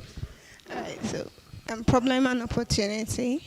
When I started sewing, I discovered an Amaka who has needs for pants that are excellently tailored and fit well without having to deal with crotch depth or crotch length issues. So crotch depth are the line between the thighs, right? Yes, a Fatima who desires clothes tailored for her unique body shape. A lot of times people sew clothes, but I believe that a woman looks more beautiful when she dresses according to her body shape. And so I also discovered a Busayo who longs for affordable, premium, and quality fashionable pieces, such as the jumpsuits that I make and the two-pieces set. Opportunity. There's a large and growing market craving for our perfectly tailored pants and trousers. And with the fact that we're focused on a niche, we stand out. Services, we offer excellently tailored pants, jumpsuits, and two-piece collections. We do custom tailoring and personal fitting sessions. We do fashion trainings for those interested in pants making, specifically for those interested in pants making, to facilitate skill development. Futuristically, we hope to launch an online store for national and global access to perfectly tailored pants and trousers. Our focus is perfect fit, excellence in design. So our target customers, we have a target market, we have university and college students, we have working class women in urban cities, we have event and corporate fashion lovers, women who value confidence in how they look. So our focus is 20 to 60. For example, I have a picture of a grandma, the picture is up somewhere, of a grandma of about, 60 that we made a pant for. This picture is very important to me because I never made a pant for somebody of hip size of about 59. And when I made this and it came out excellently, I felt good. All right, back to, okay, so market validation. Women in fashion, women's fashion is one of Nigeria's fastest growing segments, and with the fact that we are focused on a particular niche, it's an exciting one for us. Social media is a powerful tool that can be leveraged to drive high demand for stylish and body-flattering outfits. We hope that we can start doing more of online adverts that we have really not done, but I really want to push for marketing in the coming years. There's an increased rate of customer preference for tailored and quality pieces. Traction, we have, in the last 1 year of unwavering focus, we have over 50 plus happy customers. We serve them dutifully. We are experiencing an amazing growth rate through strong referrals. Customer relationship is one of the blessings that my brand has. We got registered with CAC last year after I sold my wardrobe. Very important. We have deployed the use of social media in building visibility alongside the pant and more training that I organized this year at NTA College for college students. Revenue strategy. I hope that my brand would not just rely on one source of income because we cannot scale if we do. So we hope to employ multiple income channels around the fashion space. So we want to have a ready-to-wear online store that grants us online and direct sales. We also want to keep having customer orders with premium pricing. I want to sew for big people.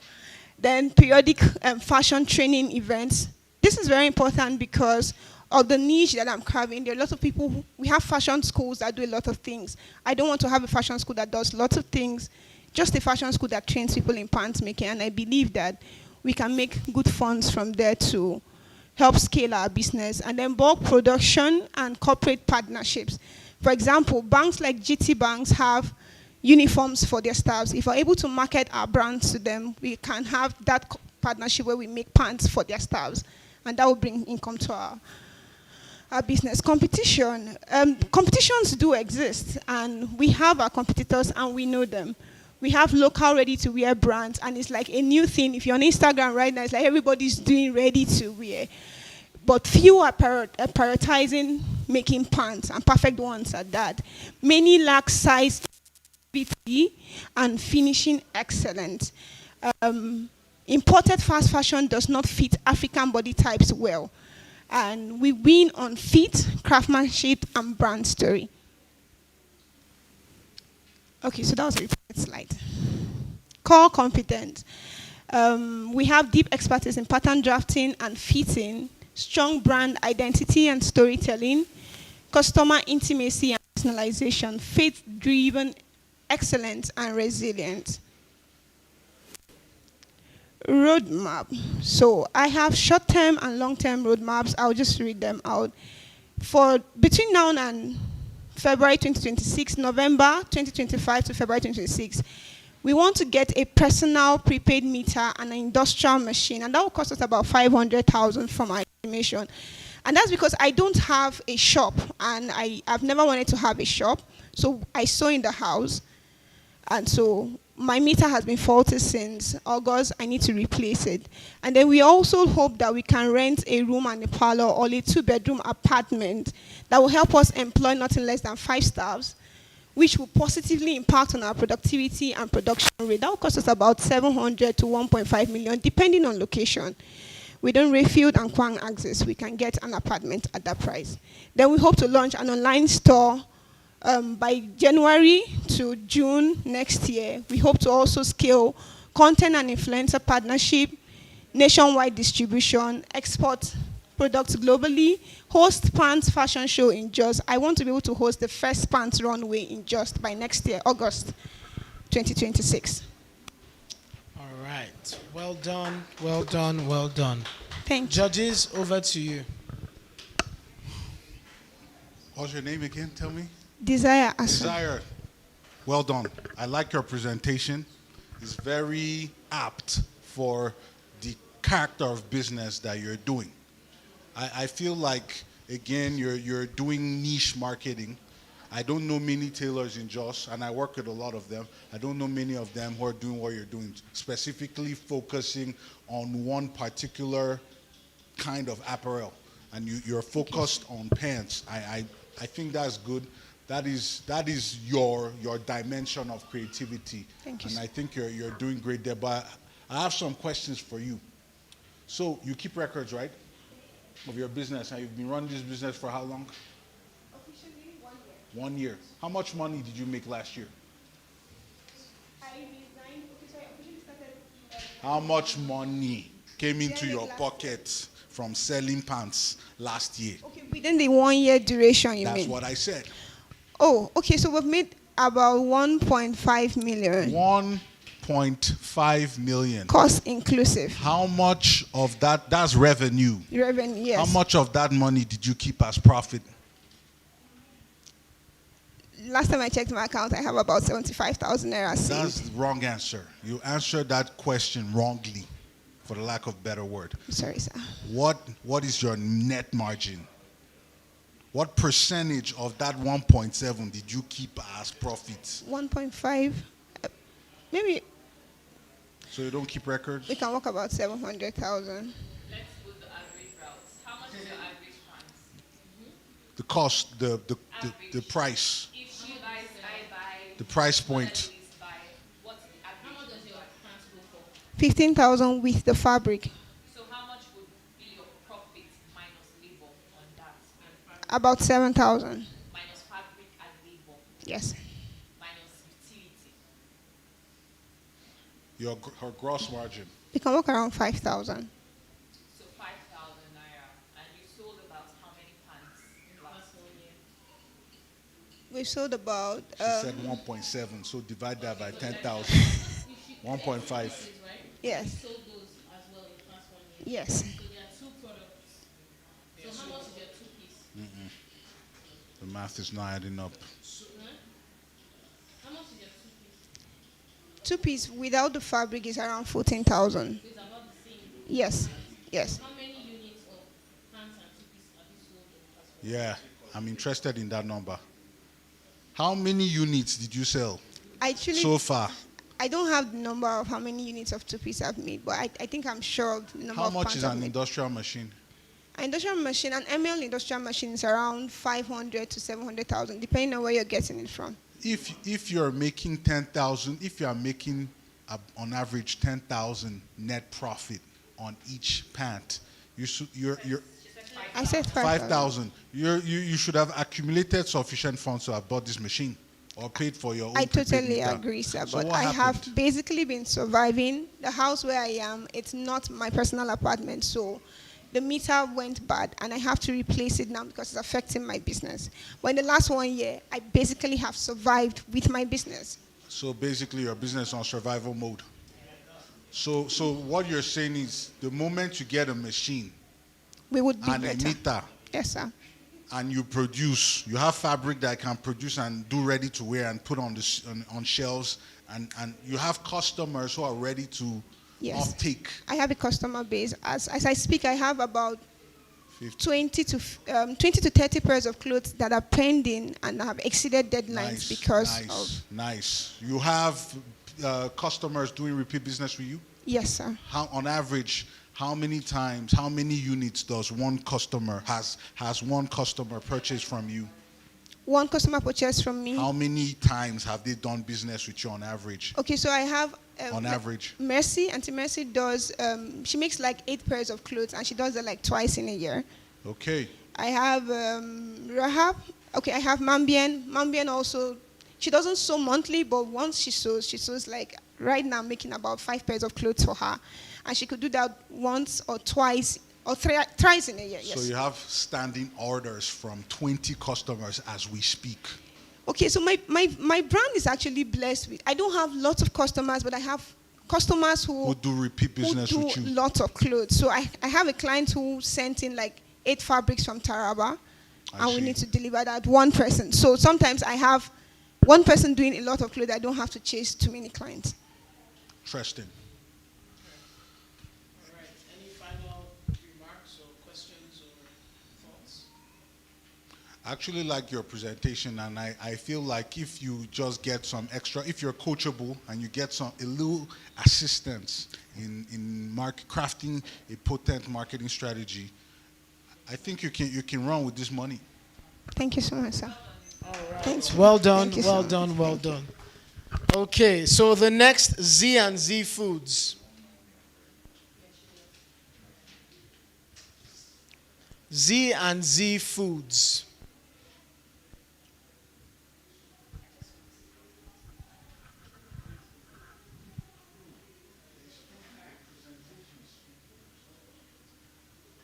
All right, so we have Grace Amos, founder of Z&Z Foods, an organic food enterprise dedicated to providing high-quality natural products that promote health and sustainability.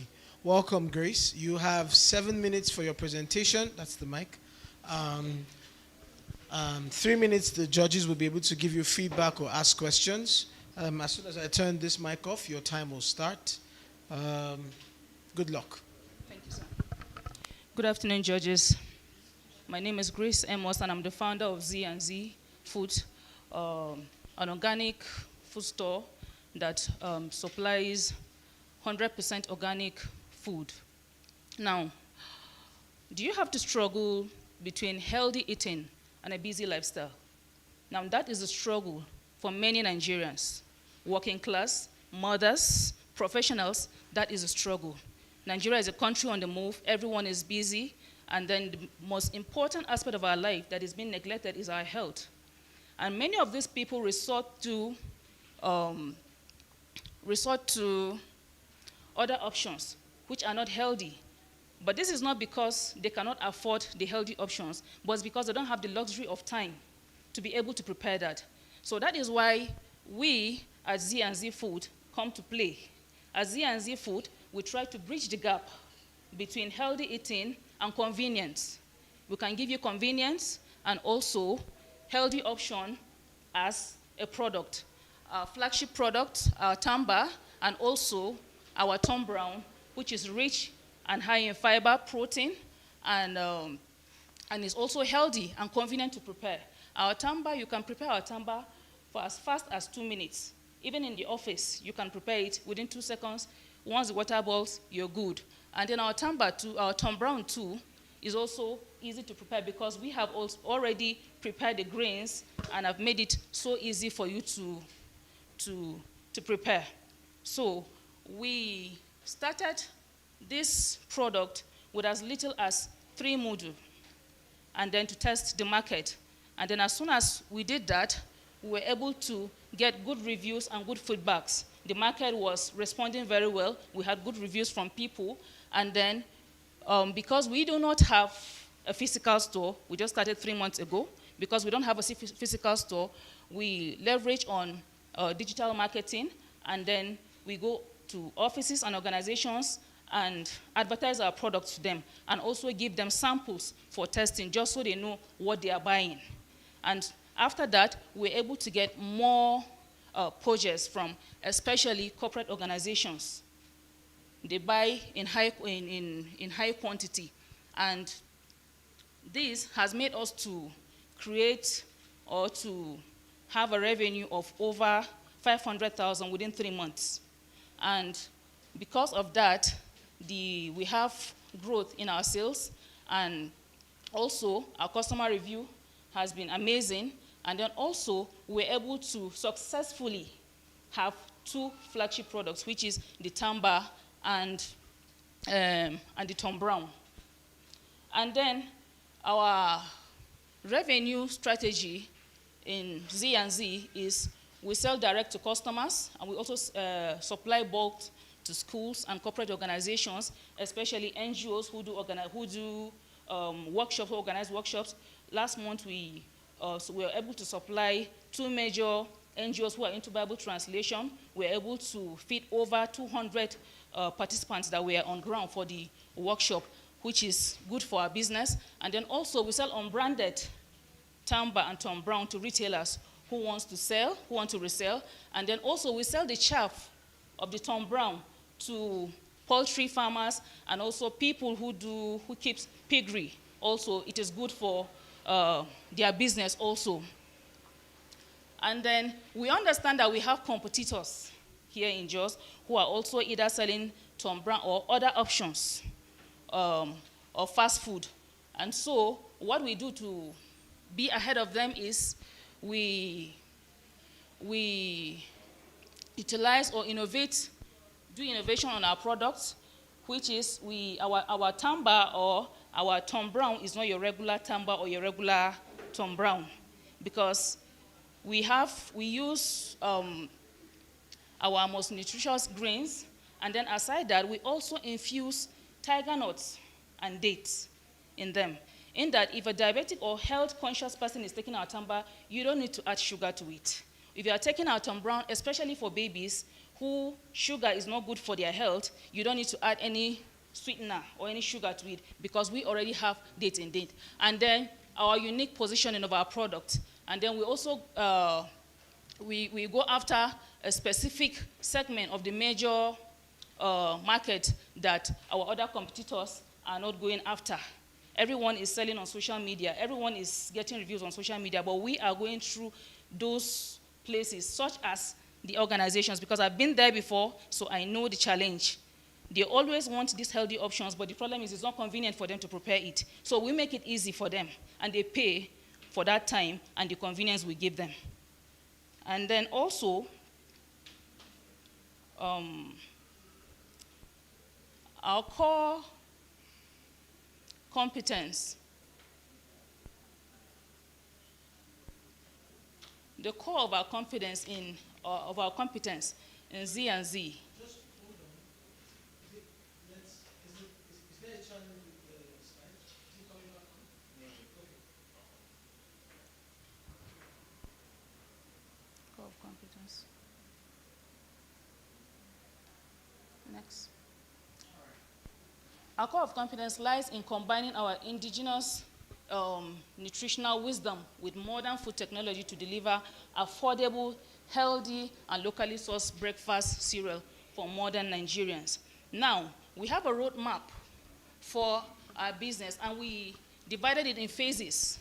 We have the 0 to 12 months. We have which will focus on the foundation of the business. We'll strengthen on production capacity, refine the Tamba and our Tom Brown, and also build brand visibility through local markets, schools, and retail stores. We'll also establish partnership with farmers for raw material supply. And in the second phase, we are looking at expansion, and that will take us from 12 months to 24 months, where we'll scale distribution among north-central Nigeria, because we're not only looking at Jos market alone, and then we'll also introduce smaller sachets for affordability, especially among students and people who cannot afford the bigger sachet. And then we'll also secure NAFDAC certification.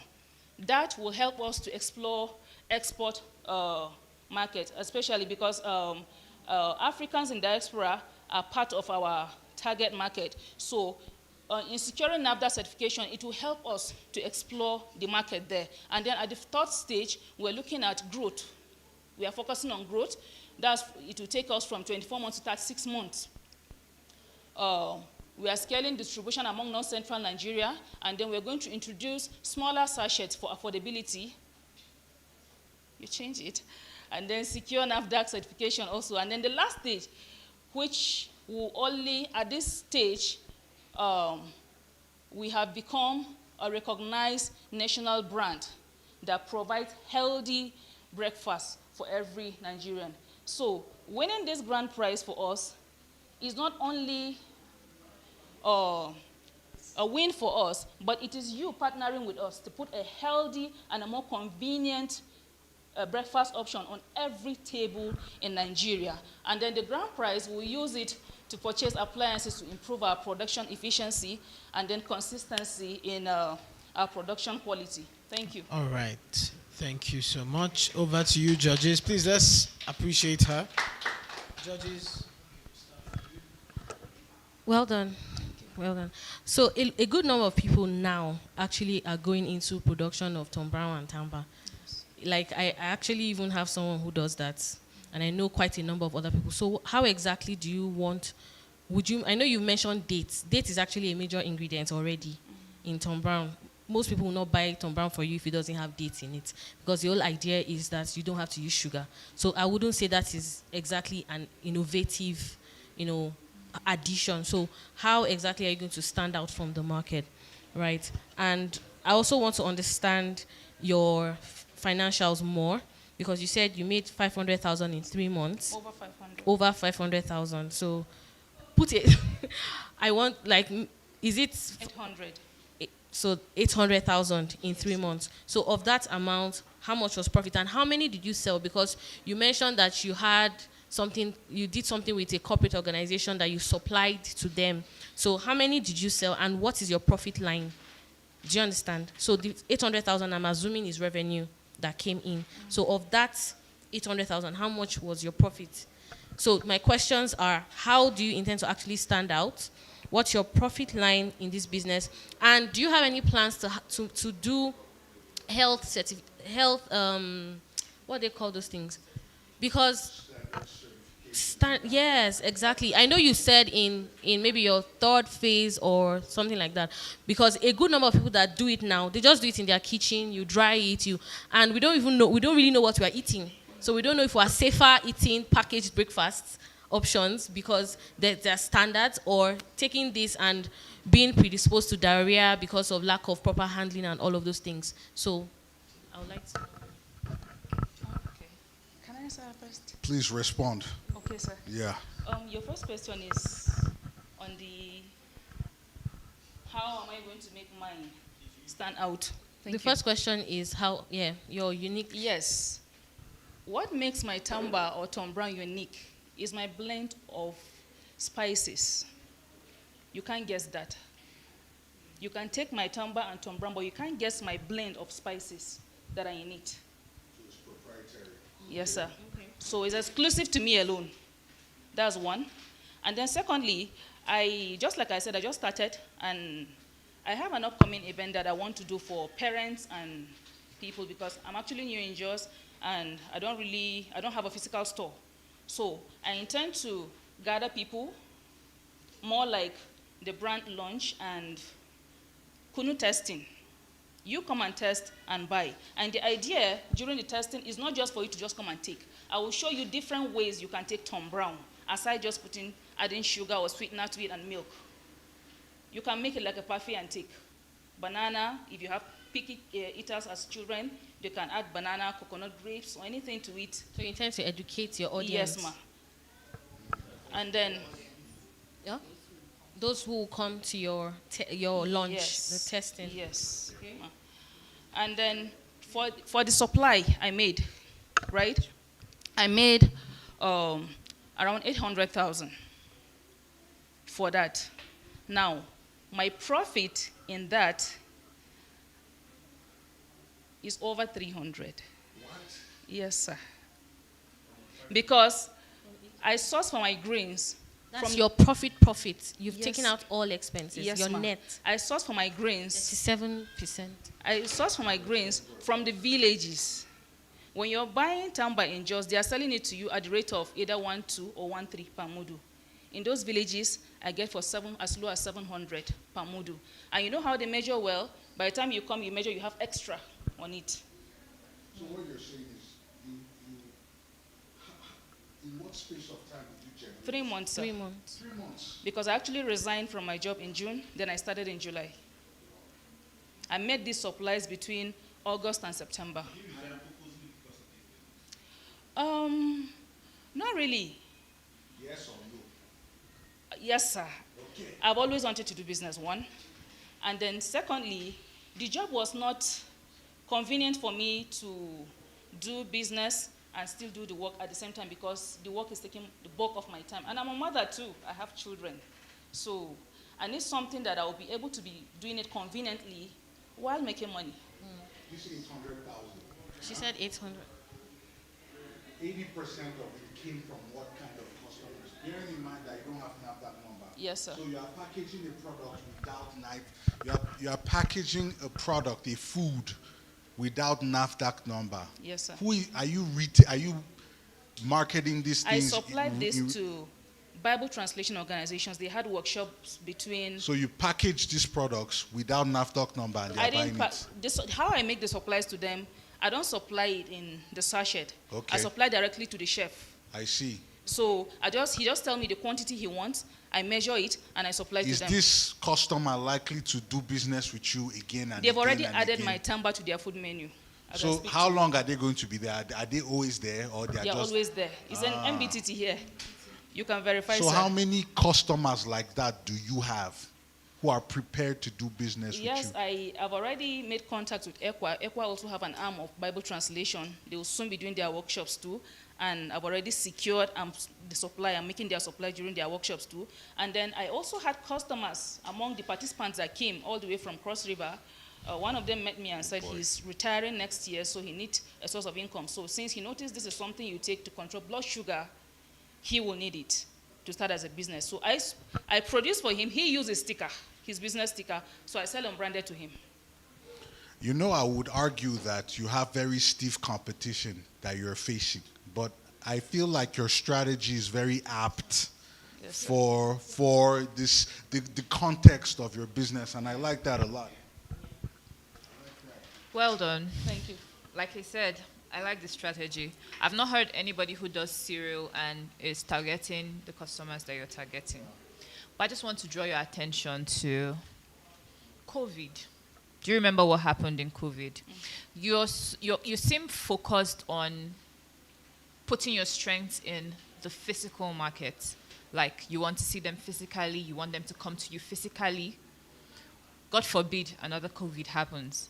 But do you know the import of having your business run with a very strong social media presence? It means that even as you're doing what you're doing physically, you are also building a social media presence. And if anything ever happens that affects your physical presence, you can now have a soft landing on social media. So we're in 2025. You can't do one without the other. Why do I have to wait until you decide to launch before you start to tell me or show me how to mix tamba with banana, when it's something that you can do as you're making breakfast for your children and show me online? Okay. Why do you want to wait for 200 people to come to your launch when you can make a video that 2,000 people would see? So I just want you to have that consideration. No, I'm not asking, it's a rhetorical question. Okay. Right now, it's just feedback I'm giving. So I just want you to think about it, that as you're building physically with your very beautiful strategy, also build online in the same heavy manner, so that whatever happens, you have soft landing. And you're targeting an international market. I have a business page. That international market needs to see that, oh, this is the only thing they can touch, your social media presence. I think I have a business page. No, ma. So how many people are you working with? I have 5, because it's a lot. You need to wash the grains, the processes, so I need hands. You have 5 people. Yes. Do you pay these 5 people? I do. And you're still able to do 37.5% net profit? Yes, ma. Trust. Are you sure? Yes, sir. Okay. What's their skill level? What they do actually is they just wash the grains for me and fry.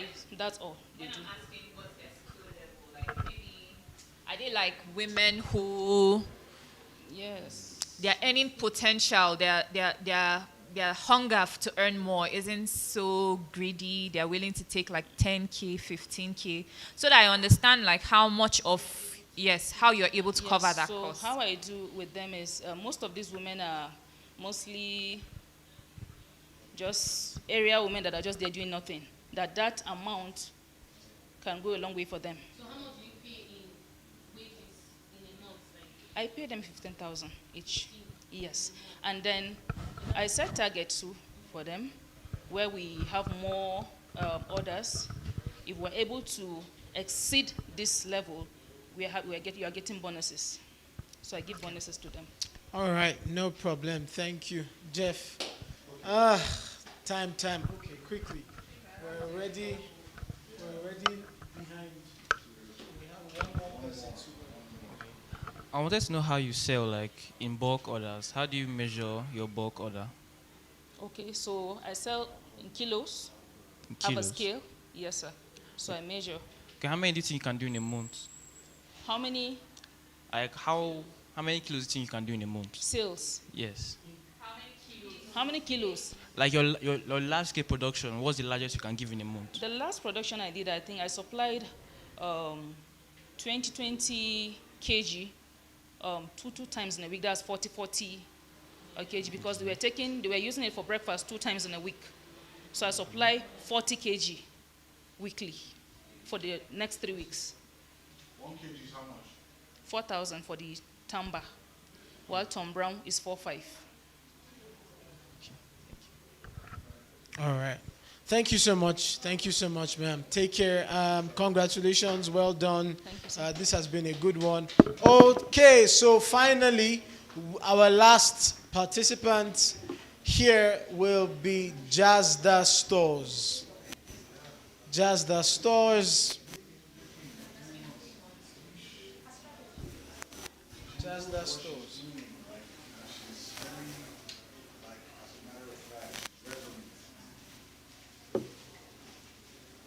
It's gone off again.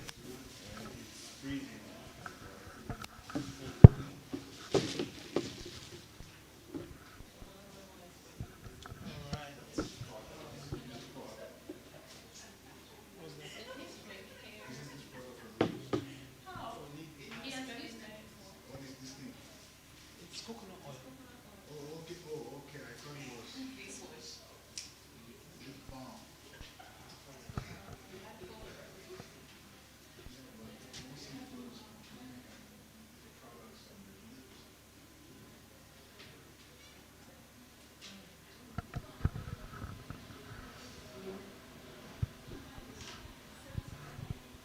All right. No. Okay. Yeah. So we have Danladi Joy, founder Jazda Stores, an enterprise offering natural solutions for dry skin and hair breakage through the production on sale of pure, unadulterated, cold-pressed coconut oil. Hello, Joy. Welcome. You have 7 minutes for your presentation, and then a few more minutes to 3 more minutes for feedback from all of the judges. Your time starts now. Good luck. Hi. Okay. It is right that it is right that true confidence comes from within, but then we cannot deny the fact that external factors affect how people can carry their confidence. When I was a young teenager, I was frustrated from always having constant hair breakage and then having stunted hair growth, and I was not confident in my own skin color. So I was looking for the products that would help me become confident in my hair and in my skin, and that was when I discovered coconut oil. Coconut oil is that product that you can use to strengthen your hair strands because it has moisturizing effects. It has moisturizing effects. It has healing properties. It has antimicrobial effects too that strengthens the hair strands, so to prevent hair breakage. Also, it can help prevent dry skin and making you have like an even skin tone, preventing skin pigmentations and reactions. So why did I go into coconut oil? As I dropped, these are our samples of some of our products. First of all, we were using bottles, but we transitioned to using tubes 2 months ago because we carried out a customer survey, and in just here, like when the weather gets very cold, coconut oil tends to become condensed. So we decided to look for another alternative that would help our customers use it easier than using bottles. So that was why we went into producing tubes. And then we are still in the search for looking for more ways to satisfy our customers. So the vision of Jazda Stores is to create finance opportunities through our products, which is from agricultural, recycling, and productions, which is majorly coconut oil. And then the goal is to encourage healthy living in Nigeria and Africa at large. Who are our markets? Our market is the new mom who just gave birth, and she does not want her baby having all-round skin reactions. Our target markets are also young ladies that want to be confident in retaining their hair growth. They want to be proud of the hair they have, and they just want to add coconut oil to their hair routine. Our target audience are also men and women who don't just want to be having dry skin, and they don't want to be having skin reactions on their body. So they want to maintain an even skin tone, and then they go into using coconut oil. How do we make money from coconut oil? So initially when we started, we were just supplying to customers directly, but then we realized that we could not reach all our customers because of delivery barrier. So we went into selling to businesses too. So first off, we started by supplying to businesses, and then when they sell, they return the capital and they sell through consignment. But then we realized that that was not really working because it just gets your product tied down. So we decided to go fully into brand awareness and marketing to get businesses come to us with their own money. And then recently, we've been having businesses reach out to us to purchase our wholesale deals, because we have single deals, we have package deals and wholesale deals. The package deals are for people that maybe they just want to buy a little amount to share as gifts, or they just want to buy to share for their families. While our wholesale deals are for those people that want to sell and make money out of it. We also have a drop shipping model where we have a WhatsApp group for those that do not have money at the time to purchase the coconut oil, but they're interested. So we drop content on the group for them to repost. Then when they get like some amount of customers, they reach out to us and order from us. So what is our roadmap? Our plan is, right now, the cost of producing 1 bag of coconut, which can yield 4 liters of cold pressed coconut oil, is 120,000 naira. And then with the grant of 500,000 naira, we want to shift our production from 4 liters to 20 liters. That's adding an additional 16 liters.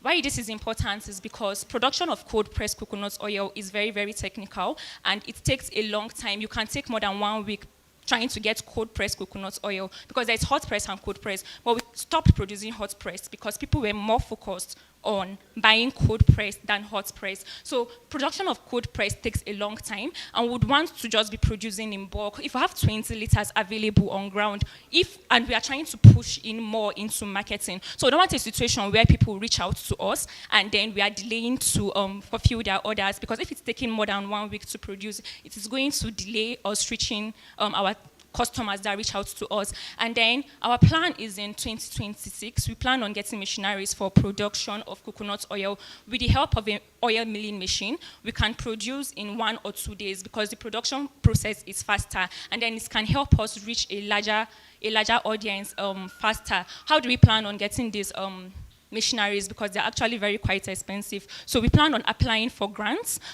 This year at some point, I won a 100,000 naira grant. That was what I used to change the packaging of the oil, and our customers prefer the tube to the bottles, and the plan is just to make our customers happy.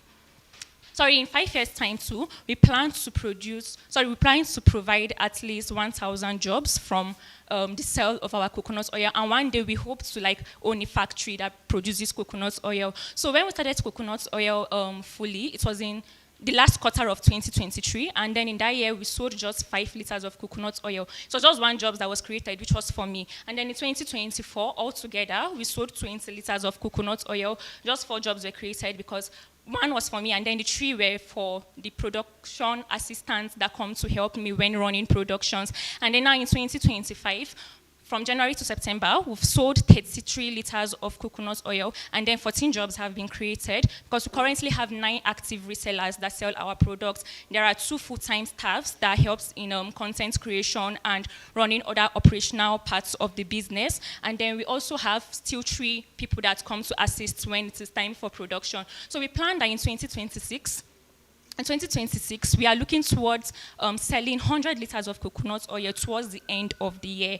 We would start by selling, by the end of this year, we want to hit the target of selling 10 liters in November and in December. Throughout this year, 2025, we've sold up to 7 liters in 2 months.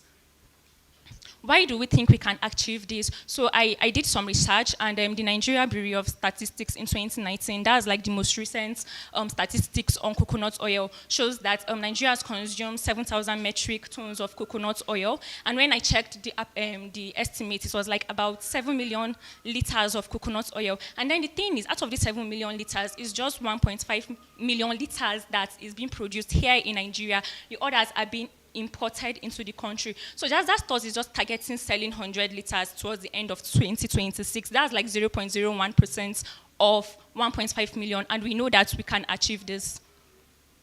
So the progress so far, we have an average of 30 customers monthly. Our profit margin is from 20 to 40% because of the different packages we have. And then we currently have our products in four states in Nigeria. That is Plateau State, Nasarawa, Niger, and FCT. Okay, so our biggest competitors, we have Dudu Shewa Naturals. She's based in Lagos, but she's not really focused in selling small packaged coconut oil. She sells mostly in liters, and our focus is selling in smaller quantities because we want coconut oil to be in every household. We also have Avila Naturals that sell coconut oil, but coconut oil is not just what they sell. They sell variety of skincare products, so they are not still reaching out to a lot of people with coconut oil. So why? Time is up. Okay. Just finish this thought and then. Okay. So to introduce myself, I'm Danladi Joy, and I am the CEO founder of Just That Stores Coconut Oil, a business that is not just producing a solution for dry skin and hair breakage, but also using my business as a tool to create job opportunities. Because why would we keep on importing these products when we can produce them here from Nigeria and export them? Thank you. All right. Well done, Joy. Well done. Judges, over to you. Who wants to go first? It's 3,600 naira, ma'am. What's the quantity of this? 56.5 mil. 56.5 mil. So how many of this can you get from a liter? From a liter? Sorry. Okay. It's like ahead. Okay. If you are using 15 mil, you are going to get about 20 of it. From 1 liter. Yes, ma'am. 56 mil. And it's how much? 3,600 naira. 3,600. So. 56.5. Do you know your profit margin on this, on one piece of this? Of the 56.5 mil, it is about 40-something percent. Do you realize that? You know Tropical Sun? Do you know Tropical Sun? It's an Indian company. Okay. Like I don't know if it's import substitute. Yes. Nigerian traders import their products. And they sell coconut oil. Do you know how much 250 ml of their cold press is? Are you aware of that? No, sir. Let me tell you, it's like 9K. So you are competing with these guys who have the capital, they have the size, they have the scale, and they are selling it at 9K. And for you, 250 ml, you would sell it for 15K according to your calculation. Am I correct? Yes, sir. So you're struggling to compete here.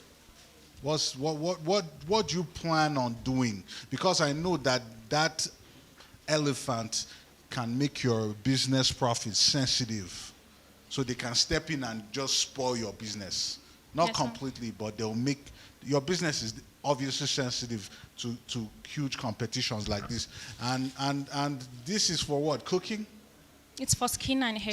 Skin and hair. So their own is for cooking. Okay. So I can't use this to cook. You can. I produce it in a healthy way because some of my customers Can I use this to cook? Yes, sir, this you one? can. Can I go and fry eggs with it? Yes, you can. All right. So now, you have a beautiful presentation. Thank I you, hope sir. I didn't cut you short. Beautiful, very informative. You gave a lot of detailed statistics that is relevant. Although you didn't give stats in Plateau State because your major market is here. But you have very relevant statistics. I'm afraid that your system is my only problem with your presentation is your competitive SWOT. That's SWOT, strengths, weaknesses, opportunities, and threats. These your competition. You don't have a clear understanding of the volume of competition, the competitive risk you face. But if you are packaging a product like this, you need to put this in. You need to have a NAFDAC number, right? Yes, sir. Do you have a NAFDAC number? No, I don't. Wouldn't that make your sales struggle, since it's beautifully packaged and it has to be, in the store? Are you not increasing your cost of production by spending so much on the tube when you can just supply them in any kind of quantities to maximize sales while reducing cost of per unit production? Yes, Don't sir. you think? Can I say something, sir? Go ahead. Okay, so for the NAFDAC registration, I did my research on it. Initially, I wanted to use another facility to do the NAFDAC registration. But then the one I got in Abuja, she deals just on cosmetics. And like I said, some of my customers actually use this coconut oil to cook. So instead, I decided to just try to set up my own facility. Okay. And then towards the end of the year, I'm supposed to move from my one-room apartment to a room and parlor where I can start setting up according to NAFDAC requirements on how I can get what they want for them to verify me for the coconut oil productions. That is good entrepreneurship. You're maximizing opportunity while minimizing risk. Excellent. Finally, million naira question. How much money did you make amidst all your challenges? How much money did you make in the past 3 months, last quarter? In the past 3 months? Yeah. About 150,000. 150,000? Yes, sir. And your profit margin is? That's your sales, right? Or is it profit? Profit. You made 150,000 naira in profit? Yes, sir. In 1 quarter? 3 months, yes, sir. Beautiful. That is good. You don't even need this money. You're making money. I need the money, sir. What are you going to do with the money? To help boost the productions Tell me of my business. specifically what you are going to do. How will you allocate this money? 80% of this money is going to what? Should you win this beauty pageant? Into the productions of more coconut oil, so that would minimize the long time. So you buy more coconuts. Yes, sir. And get more people to make coconut oil and get more packaging, right? Yes, sir. All right. Thank you. Thank you, sir. Anybody else? Sorry, check the cost of production per tube. Sir? The cost of production per tube. The cost of production per tube for this 50 ml, cost of production is 1,500 naira. 1,500 naira. Yes, sir. Then you said it at how much? 3,600. 3,600. That's aside our operating costs. We're talking about total costs. Total cost, please. Okay, total cost. Yes. Operating cost and everything, yeah. Okay, so for cost of production is 1,500 naira, and then operating cost is about 800 naira. So, sorry, when I did the calculation, it was 2,250 naira. I think you're making is it 1,000? Yeah, 1,000. 1,350. 1,000. Yes, sir. Okay, so in a bottle. It's all right. All right, any other? Okay, thank you so much, Joy. Thank you, sir. Thank you so much, Joy. This brings us to the end of all 10 pitches. It has been an amazing time so far. And now we will give the judges 10 minutes. The judges will give you 10 minutes to compile your results and interact before we take the final verdict.